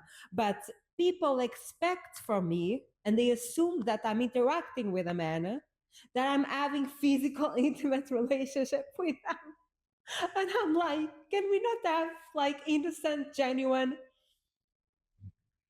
relationships? Can we not have friendships? Like, why does every time that I speak with a man and every time that I have a connection with a man, you assume that we are romantically invested in each other? We are not. I can have guy friends. People are not as machines. Like, we are not driven only through like physical, intimate relationships. That's not my drive in the world. That's not like what I do every day. Like, that's not my drive. That's not the reason why I'm connecting with people, is just to have physical, intimate relationship with them. Most of the time, I just like to hang out. I just like to get to know people. Is that a crime? Is that a crime? Sue me. But again, I think this is how people see themselves. I guess the people that are projecting onto this are people that, for example, only see women for that. They only see women and want to, I guess, interact with women just to have physical, intimate relationship. I don't see the world that way. I had, now I don't have friends, but I had many guy friends that I had zero interests in that. As many as girlfriends. Like, I had many friends that were girls that also had zero interest in that. And I'm a person that likes men and women. But that doesn't mean I like everyone. That doesn't mean I want to be with everyone. I don't want to be with every one of you. It's actually a very small percentage of y'all that I'll ever touch. You feel me? Like, a lot of it is very innocent and very, yeah, not with all of that, right? But this is something that I was, I think, very imposed growing up. That every time that I was hanging out with a man, we were in a romantic relationship, right? We were having physical, intimacy. Yeah, we were having all of that, right? So yeah, this guy starts projecting out to me, and I was like, "You are doing that with another girl." And at some point, I just break up with him because he was like projecting onto me, and then he was ghosting me, and I'm like, "Bro, if you are ghosting me, bye. I don't care." So yeah, I break up with him, right? And he actually ends up kind of seeing the girl that I thought he was pursuing. And this is really weird. One thing is that we were both very physically similar, like curly hair, face, kind of, not really, but we were very physically similar, which I found that kind of weird. But whatever, not my place. I know, I also don't want to think that much about it. So yeah, we break up. And guess what? After we break up, what happens to me? I am S8.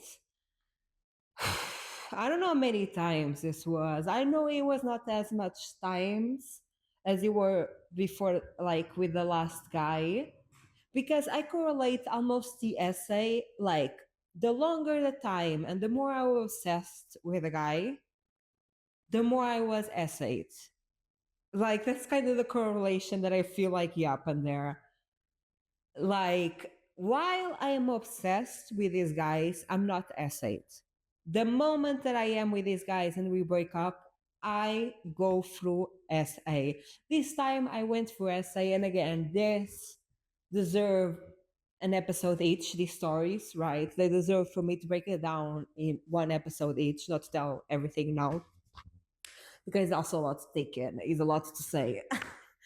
uh, but this is kind of the pattern that I'm not realizing at the moment. I only realized after, and I'm going to explain how I realize it. This is also like a very interesting story how I realized this pattern. But the pattern here is love bomb. I'm obsessed with them. We are together, date, whatever you want to call it. We break up. I am essayed, and this is the pattern. But I'm not realizing this pattern at the moment. This is also a time that, okay, I moved to a new country. I moved to study. So I am in this city when I met this guy and we break up and I go through essay and move to another country. I experience essay in this country while I am not a lot, like 2 times, 3 times. Missing 3 times of being essayed, not that much. I'm just laughing because it's my way to cope with trauma because this is not funny at all. Okay, so I must say not a lot of times. It is new country like 3 times, but still is a lot of times. But again, I'm comparing to 2 years of every week being essayed. I'm comparing to so much essay that it feels small to me, right? And this is also the time that my grandmother is no longer alive. And as a way for me to connect with my grandmother, because my grandmother was spiritual, she was basically what they call a witch, but she was very spiritual, cards, spells, all of that. So I am connecting with my grandmother as a way to connect with her. Um, Diving more into her practices, into spirituality, into cards and spells and all of that. And this is my way to connect with my grandmother and also to connect with my inner child. Because my grandmother was actually one of the figures that showed most empathy and kindness. And there are a lot of moments with her that we like because she was very spiritual. My inner child feels very connected with spirituality, and those are like the happy moments of my childhood, right? It was the moments that I spent with my grandmother in her room where she will make her consultations. Basically, she had clients and she would read cards. She had a bunch of statues and figures and a bunch of spells. And those memories are the ones that I have the most love for, because actually my grandmother, even though that everyone perceived her as worshiping the devil, like she was the one that showed the most kindness and the most empathy to me. And she was a really not perfect, but compared to others, a very kind figure in my life. So when she was no longer alive, my way to connect with her and to connect with that inner child of mine that actually, like, it was not perfect, but those are the happiest moments of mine in my childhood, was the moments I spent with my grandmother and with all her spiritual practices. Yeah, I start like, yeah, reading cards, doing spells, and my spells, like, because my parents viewed my grandmother as worshiping the devil. uh, Basically, she could never teach me anything, but I'll be around her, right? And I'll be very observant, all of that. But my spells basically are another way to heal, is another way to see myself and to heal. There, I'm not following any rule book. I get inspiration from things, but it's not like I do it my own way. And I made a spell, and why this is important. This is important for this story. I made a spell on the new moon in Libra, and this was a spell for love. And again, I'm doing these spells very experimental. Like, I'm not taking that too seriously. I'm maybe seeing them as a way to heal, because the way that I do spells, for example, this spell for love. This spell for love was you write down your, like, the partner that you want, you write down their characteristics, their personality, the way that they treat you, right? And I see this as a way to learn how to love myself, because again, you see the world as you see yourself. And a lot of times the best way to see yourself is to see your reflection, your mirror. So for me, describing my quote unquote perfect partner, the partner that I want, the partner that I need, right? Me describing their personality, the way that they treat me, how is my day to day with them. It's a way to see myself and how I can love myself better. So me writing this about my perfect partner allows me to understand, hey, maybe I need to be there for myself in this way. For example, if I want a partner that is supportive and that listens to me, maybe I need to listen to me and support myself, right? If I want a partner, I don't know, to like be loyal towards me, maybe I need to be loyal towards myself, right? And I see this spells as kind of that. It's kind of a way to see myself in the mirror and to be like, okay, this is what I need. I'm gonna do that for myself, right? So basically, yeah, we kind of I do this spell with people like my roommates because I live in the dorm. I'm still studying in this master's, right? I live in the dorm and we do this spell together. There's basically that, like describing and talking your perfect partner, and I take it and I say to people, hey, this is a reflection of how you see yourself. So like you do that for yourself, you feel me? So I'm taking this as learning how to love myself better, right? Okay, new moon in Libra, I make this love spell. Full moon in Libra, I'm in Portugal with a friend of mine. We don't talk anymore, but not no hard feelings. We just drifted away. I am with a friend of mine that she's also spiritual and she reads cards and we share that together, right? And I'm spending the night with her and we are reading cards, you feel me? And she has been there for part of my essay. She was my friend and experienced the 2 years of essay that I've been through. And this is really something that not a lot of people experience. And I think not a lot of people understand the magnitude, because if they experience it just like a few times, but still the few times is still like, how is this constantly happening to you? Especially during that time, every week was something. So this is something that she was also very shocked by. Every time that she will see this happening, she'll be like, Laurinda, like, why is this always happening to you? I'm like, I don't know. I don't know. Like, this is out of my control. I don't know. So she experienced some of it and she was always shocked, like, oh my God, I'm so sorry for you. Like, you're always going through this. So she was like, I want to get to the bottom of this essay. Why are you constantly being essayed? And I'm like, let's go, queen. Like, let's see what is happening here. So she takes her tarot cards and she's reading her cards, because I do feel it's hard for me to read my own cards because I have a lot of bias, right? There is a lot of internal bias that is hard for me to read my own cards. So I cannot like divinate properly. I cannot divinate and basically listen to my unconscious mind without filters, because it is me and I have a lot of filters, a lot of personal bias. And so she's like reading the cards and she's asking why, basically, like, what is this essay? Why is like Laurinda being constantly essayed? And she starts talking about there are free people.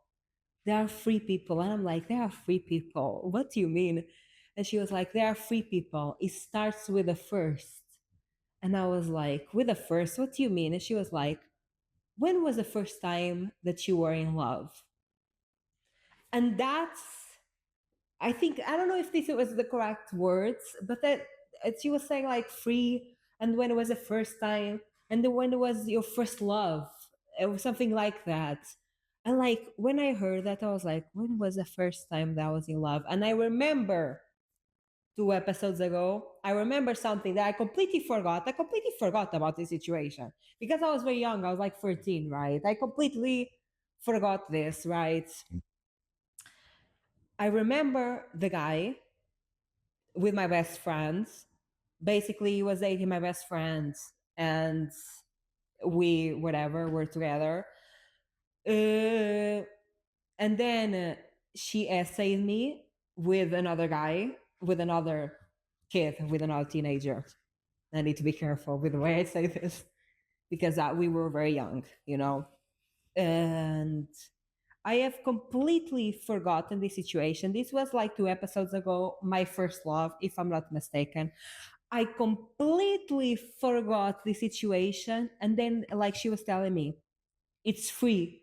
And then I saw the pattern, because the pattern here is While I'm obsessed with a guy, I'm not being essayed. The moment we break up, I'm going through essay until another guy with another girl appears. I get obsessed with him, we wake up, essay. So this is a cycle, right?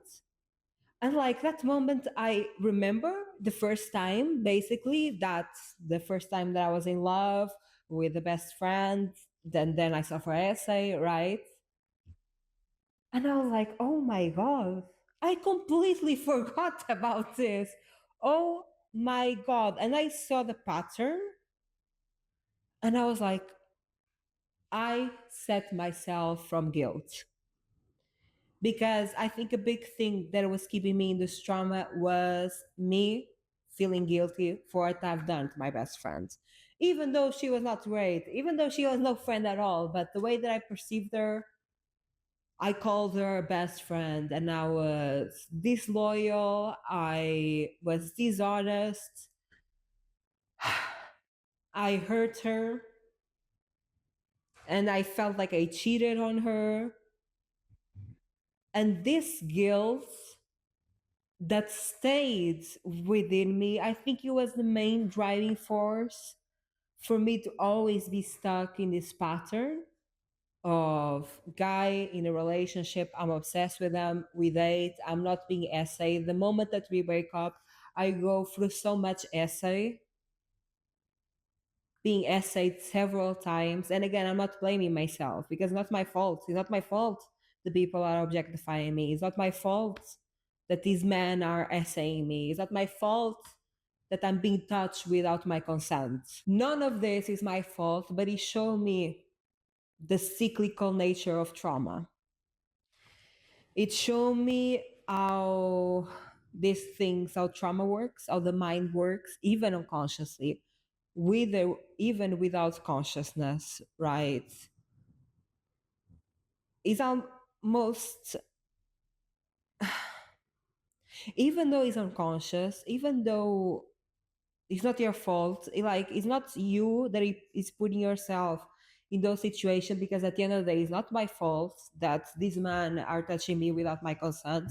It is not my fault that this is happening to me, but it just shows how trauma replicates itself and how unhealed wounds, emotional wounds, replicate themselves. And I realized that, like she told me, free, right? The first person that you were in love, the first one. And I remember that I completely forgot about that situation. I was very young, going through a lot of trauma, completely forgot in my mind.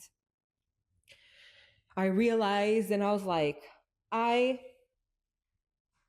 I paid the price. I suffered enough. I repented. I already suffer for hurting that friends. I already suffered enough. I don't need to suffer more. I learned the lesson. I get it. You feel me? I was like, I set myself free from this guilt. Was it wrong of me or doing? Yes. Was I a very traumatized child that did not know any better? Yes. Should I have done that? No. But I'm going to give myself grace.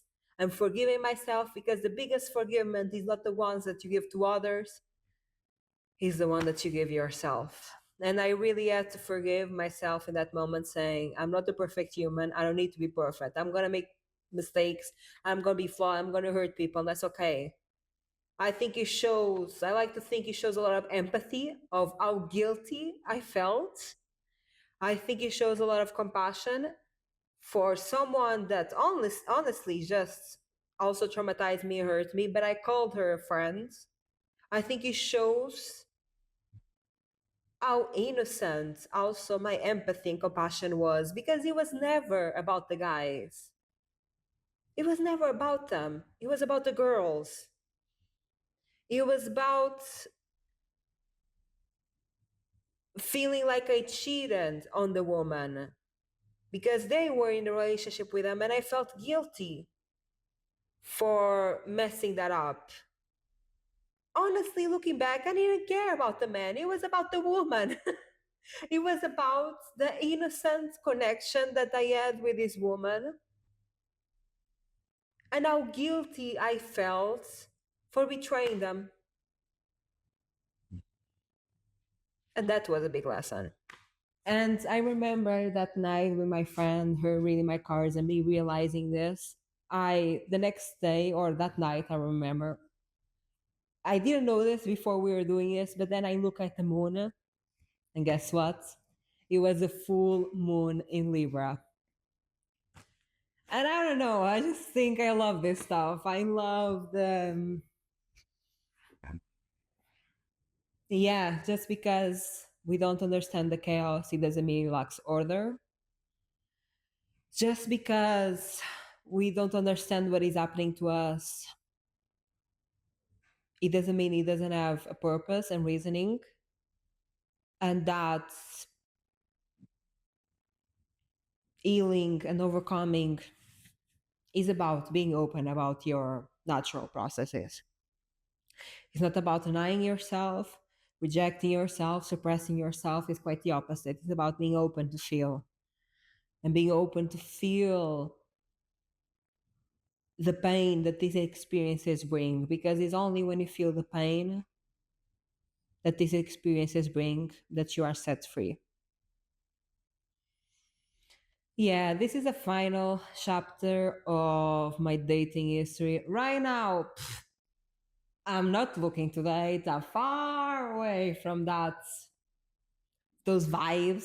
Not trying. Actually, I'm actively avoiding dating. Like every time that someone comes to me with some interest, I'm like, get away. Like I'm so not. No, no, no, no, no. I'm healing.